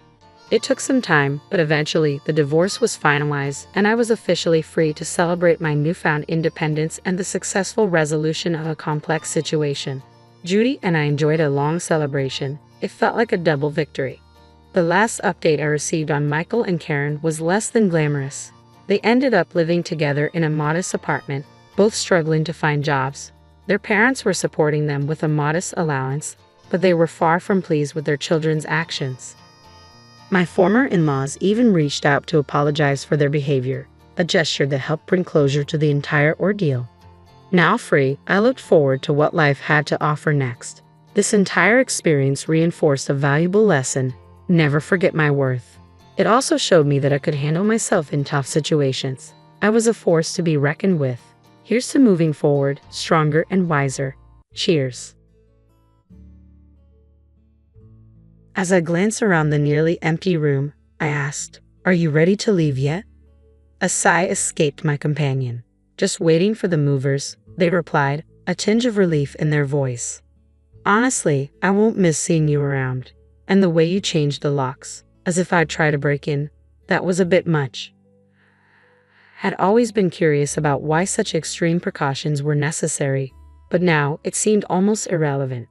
When I first met Kevin, he was a quiet man, always concerned about what others thought. After we got married, he became the epitome of a henpecked husband. A week after I settled into my new home, Kevin showed up, desperate. "It's me. Open up," he urged. I pretended not to recognize him, meeting his panic with feigned ignorance. "I'm Carol, a 34-year-old who works part-time 4 days a week," I said through the door. "It's been 3 years since Kevin and I tied the knot. We don't have children, but I always thought we could still find happiness together." In the early days of our marriage, we stayed up late talking about our dreams for the future. We were both new to love, cautious at first, but I thought we genuinely enjoyed each other's company. "Let's be that couple that grows old together," I suggested one night. "Yeah, I like that idea. Maybe 3 kids, a boy and a girl." "That's exactly what I was thinking," I agreed. Those light-hearted conversations were delightful to someone like me who had never really been interested in love or marriage. Meeting Kevin had been unexpected. We met at a party I attended out of obligation, not enthusiasm. He seemed to be there under similar pretenses, and we bonded over our shared disinterests, gradually becoming friends. He was serious, a bit reserved, but always kind, and I found that charming. Then, out of nowhere, he proposed. "Carol, will you marry me? I want to make you happy." "What? But we're not even dating yet, right?" I stammered. He acknowledged that with a steady gaze. His proposal didn't push me away. Instead, it made me consider the possibility of a life with him. "If you're okay with me, then yes, I accept." His joy was undeniable. In that moment, I remembered how life can throw us these unexpected, fateful curves. When Kevin proposed, I truly believed that marrying him would lead to happiness. We rushed into marriage, tying the knot just 2 months after meeting. With little experience in love, our journey was clumsy at times, but that made it feel like an adventure. However, about a month after we moved in together, I started noticing the growing gap between my expectations and the reality of our marriage. One day, Kevin approached me with a seriousness more intense than usual. "Carol, there's something I need to talk about," he said gravely. I was startled when he asked me to quit my job and become a full-time homemaker. It was unexpected. He had never shown dissatisfaction with my working before, and this marked the beginning of an odd shift in his behavior. "Why would you ask that?" I questioned, confused by his sudden change. "When you work, it makes me feel unneeded," he confessed.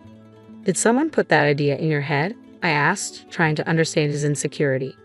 "No," he replied, "but at my company, all the other men's wives stay at home. It's just how things are there." I had made it clear from the start that I intended to keep working, especially since saving money was crucial to our plans. But we agreed I would continue working after we got married, didn't we? I reminded him. "I know," he said, "but as my wife?" "I hoped you'd consider my feelings," Kevin said, though it was clear his concern was more about meeting social expectations than our mutual happiness. "Why not just pretend I've quit? There's no need for me to actually leave my job," I suggested, reluctant to give up my career. But Kevin's anxiety about appearances only deepened. "If things don't change, I'll be ridiculed by my colleagues and bosses. I'm supposed to be the head of this household, aren't I? Please just do as I ask," he insisted, unwilling to listen to my reasoning. "I can't make that decision right away," I replied, needing time to weigh my options. "All right," he said, though his tone carried an undercurrent of urgency. "But please decide soon." I knew I couldn't let this issue drag on for long. I feared what might follow if I didn't act decisively. Seeking advice, I turned to my boss, Madison. Madison had been an administrative assistant since high school and had faced a similar situation with a controlling ex-husband, which ultimately led to her divorce. Now she was a dedicated single mother, resilient and independent, and someone I greatly admired.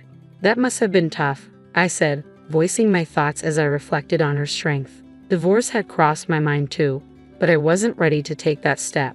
Kevin and I were still new to marriage, and I wanted to believe we could navigate this. "It's tricky being newlyweds," I admitted, pondering the weight of quitting my job. "I haven't fully thought it through, but leaving my position would make it hard to find a replacement. I want to find a way to keep working, if possible." Madison, who had become a mentor to me, listened intently. "I don't plan to quit immediately," I continued. "Maybe I could stick with my part-time schedule for now. Switching to full-time might attract too much attention from Kevin." "That sounds like a smart move," Madison agreed, her support steady and reassuring. "If he still objects, you could propose officially reducing your hours to part-time. That might give you the flexibility you need." "That's a sensible plan," I said, relieved to have a clear strategy. "Remember," Madison added with a warm smile, "you can always count on me for advice." "I'm here to support you," Madison reassured me, offering a lifeline in the turbulent sea of my marital issues. "Thank you. I really appreciate it," I replied, grateful for her understanding. As our conversation deepened, Madison shared how her ex-husband had also changed drastically after they married. a situation eerily similar to mine. This revelation was eye-opening. I hadn't considered that some men could transform so completely after marriage, becoming almost unrecognizable from the person they once were. Seeing my circumstances through this new lens, I began to wonder, had I been misled? Despite countless discussions, Kevin and I remained at an impasse. Isn't it a woman's role after marriage to support her husband and manage the household? He argued, clinging stubbornly to outdated norms. What era are you living in? I asked, disbelief washing over me. Nowadays, it's normal for both spouses to work. Maybe for other couples, he said, trying to persuade me, but we're different. You see that, don't you? I understand where you're coming from, but I can't agree with it, I responded, stating my ground. Please try to see things from my perspective. Kevin, however, persisted, pressuring me daily to quit my job. His efforts were relentless, but I wasn't ready to give in. I consulted Madison, and together we came up with a plan. I would officially resign, but in truth, I would continue working part-time. Thankfully, Madison understood my situation and adjusted my hours to accommodate this secret arrangement. I've resigned from my job just as you wanted, I told Kevin, keeping up the facade. Really, he asked, a wave of relief washing over his face. Thank you. Now I can finally feel more secure at work. His reaction confirmed what I had suspected all along. Kevin was more concerned about appearances than our relationship. The man I thought I had married was slipping further away, leaving behind someone obsessed with how others saw him. I had hoped that this deception would protect both my independence and our marriage, but it soon became clear that my hopes were misplaced. Despite our so-called new beginning, Kevin continued to exert control over me, venting his frustrations in subtle, oppressive ways. Then one day, without warning, he sprung another demand on me. A junior colleague is coming over today, he said nonchalantly. I need you to host, Kevin said abruptly over the phone. I had no idea, I replied, caught off guard. Sorry, it was a last-minute decision. Just keep it simple, please. Get everything ready. Before I could respond, he hung up. Determined to fulfill his request, I hurried to prepare drinks and snacks. I thought I had done enough. After all, he'd said to keep it simple. But when Kevin arrived, he looked displeased. Didn't I ask you to prepare for today? He chided, his tone sharp. You said to keep it basic, and I did exactly that.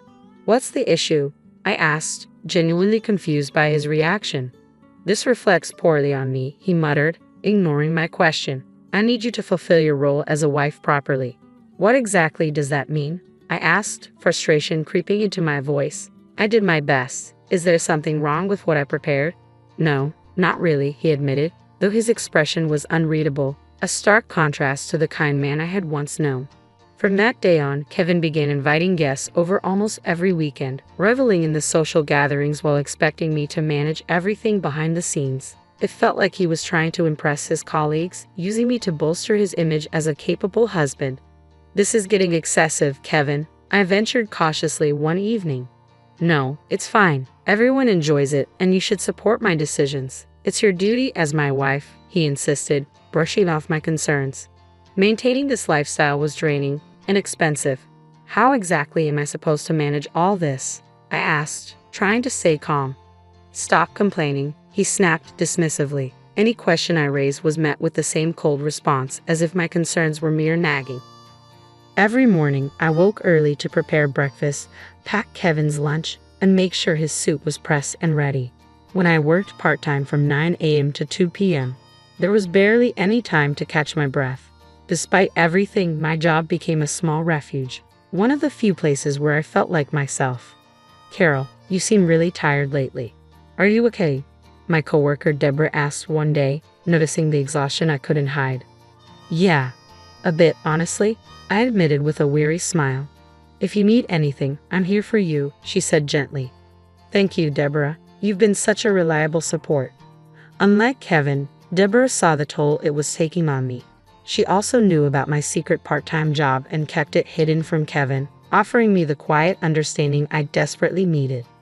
I appreciate everything, Deborah, I whispered, grateful beyond words for her kindness. I never thought Kevin would behave this way, Deborah confessed one day, her voice heavy with concern. Neither did I. I've tried talking to him, but he won't listen. We hardly have meaningful conversations anymore, I sighed, feeling the weight of it all. If only I were stronger. Don't be too hard on yourself. You're managing work and household tasks admirably. I can see how much effort you put in, and I appreciate everything you do, she said with warmth. Her kindness was a lifeline.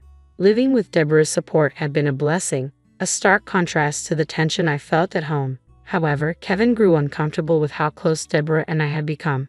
That discomfort soon led him to make a shocking and sudden decision. "Where's Deborah?" I asked, noticing her absence one afternoon. "Mom's gone," Kevin replied casually. "Gone? What do you mean?" My confusion grew. "I thought it would be best for her to be in a facility. She's getting older," he said, as if it were the most logical thing in the world. "You actually placed her in a home?" I asked, my voice cracking with disbelief. "Yeah, I just finished settling her in. Now I have the house to myself," he responded, almost as if it had been a routine chore. I was at my parents' house when this happened, and I was stunned that he had unilaterally decided to send Deborah away. She wasn't frail enough to need full-time care, and it quickly became clear that his decision was more about getting rid of her than concern for her well-being. When I visited Deborah at the facility, she looked surprised but not angry, just resigned. "I'm sorry it had to come to this," I apologized, my guilt weighing heavily. "It's not your fault," she reassured me, her voice calm. "I never expected him to go to such lengths. I'm worried about what he might do next, but I'll manage. I'll miss you, but if you ever need anything, you're always welcome here." "Thank you," I whispered, feeling the gravity of the situation settle in. Afterward, Kevin and I moved into his parents' house. Despite managing all the household responsibilities, Kevin never acknowledged my efforts or showed any gratitude. The idea of having children, once an exciting topic, now seemed completely out of reach. Kevin often dismissed me, choosing to spend more time away from home. On top of that, he began imposing unreasonable rules. No matter how late he came home, I was expected to stay awake until he arrived. If I woke up after him in the morning, it would spark his frustration. "What time will you be home today?" I asked, knowing it would determine the rhythm of my night, yet again. "Just stay up until I get back, okay?" Kevin instructed one evening as usual. But something felt off.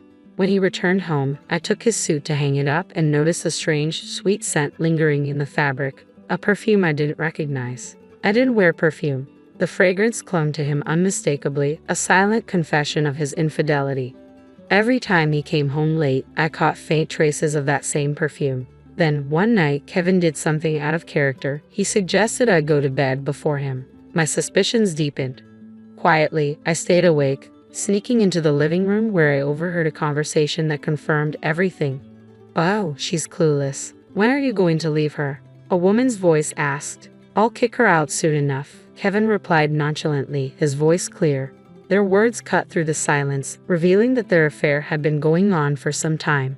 While the discovery of the affair didn't shock me, it disgusted me.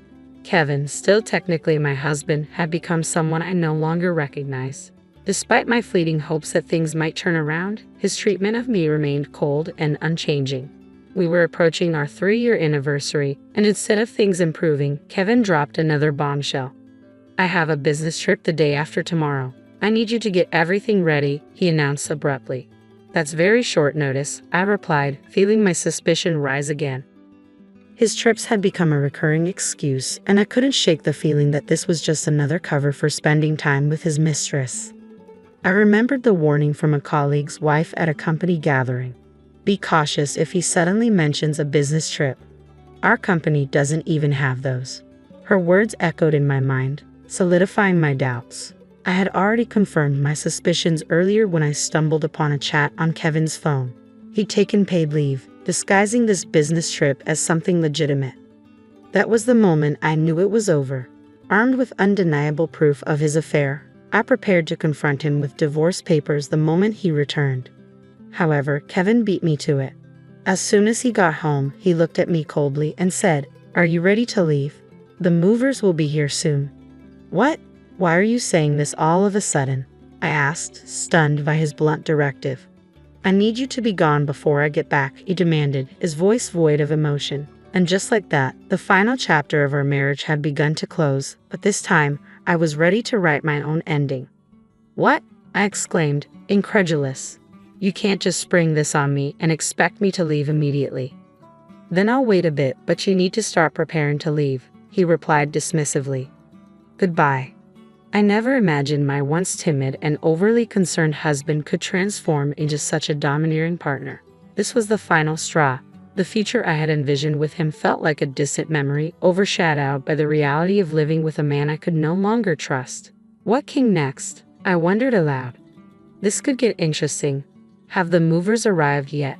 No need to rush, they should be here soon. Oh, and I almost forgot to mention, I'm changing the locks on the house, he added casually. All right, got it, I said, my heart sinking. The thought of never seeing his face again was oddly relieving. After nearly 3 years of marriage, I was convinced our relationship was irreversibly over. I quickly gathered my things and left the house, instructing my lawyer to file for divorce. Despite our circumstances, Kevin boldly posted pictures with his mistress on social media, displaying a level of audacity I couldn't comprehend. How could he be so reckless, providing even more evidence of his affair? Even our mutual friends noticed his strange behavior, marking the public unraveling of what we once shared. After leaving my in-laws' home, I transitioned back to full-time work and moved into a spacious high-rise apartment in the suburbs, a place I had long dreamed of living. It felt wonderfully liberating to be on my own, free from Kevin's presence. About a month after settling in, I was jolted awake one morning by the doorbell. Peering through the monitor, I was stunned to see Kevin standing outside. Hey, it's me, Kevin. Open up, Carol. He called out, his voice presumptuous and demanding. His sudden appearance and entitlement were beyond comprehension. Deciding to feign ignorance, I thought it would be more amusing than outright rejecting him. Who are you? I'm sorry, but I don't know you, I replied through the intercom. Don't tell me you've forgotten your husband's face. I'm not married. I think you've mistaken me for someone else, I continued, watching as desperation washed over him. His face was a shadow of the timid man I once knew. Please just listen. I've been deceived, and I need Carol's help, he pleaded. I'm sorry, but I'm not obligated to assist you. If you persist, I'll have to call the police. Seriously, I don't know you. I was resolute in treating him as a stranger. Kevin must have thought I would always be there to solve his problems. But I was no longer that person who tolerated such dependency. That's it, you made this mess, so it's up to you to fix it, I replied coldly. You don't have to be so tough on me, he whimpered. Oh, and by the way, can't stay at your parents' place anymore, he added abruptly. What do you mean? Do you know whose name the house is under? I asked, surprised by his statement. No, but it used to belong to Deborah. Now, it's in my name, he explained, revealing a significant change he was unaware of. Kevin had insisted I leave when I confided in Deborah, which visibly upset and disappointed her. I can't believe my son has turned out like this. I'm truly sorry, especially after all the help you've given us, Deborah had said during one of our conversations. Deborah, you're divorcing Kevin, aren't you? She had asked. Yes, it's for the best, I confirmed. In that case, I'll transfer the house to you, she offered, making a decision that took both me and presumably Kevin by surprise. Why would Deborah transfer their rights to their in-laws' house to me? Kevin would undoubtedly be puzzled by such a turn of events, unaware that he had been living with his mistress throughout all this turmoil. That's the situation. Understand and leave promptly, I concluded, shutting down any further attempts at reconciliation or intrusion into my life. We likely wouldn't cross paths again, but I made it clear to him that if he persisted, I would not hesitate to call the police. With that firm warning, he finally relented and left. The divorce proceeded as planned, and I received the settlement we had agreed upon. As it turned out, Kevin had been misled and financially exploited by his mistress. Moreover, the divorce settlement amounted to approximately $410,000. His mistress abandoned him as soon as the money dried up. But I was determined not to let matters end there. I hired both a lawyer and a detective to ensure that all financial claims against him were thoroughly pursued. Additionally, I sought a further divorce settlement claim to secure over $22,000 more. Furthermore, the ownership of the house was officially transferred to me. I insisted that Kevin vacate the premises, and though he initially resisted, legal proceedings left him with no choice but to comply. As for his current whereabouts, I remained blissfully unaware and frankly uninterested. Eventually, his company caught wind of the photos he had posted with his mistress on social media. Unable to endure the scrutiny and the unraveling of his past facade, Kevin chose to resign voluntarily. This outcome seemed inevitable given his true character. If I had one last thing to say about the entire ordeal, it would be this: I don't dwell on it. I am divorced now, and I view it as a learning opportunity, an opening to move forward positively. My bond with Deborah endures, and I intend to focus on my career independently, relishing life as a single individual and embracing all the freedom and opportunities it offers.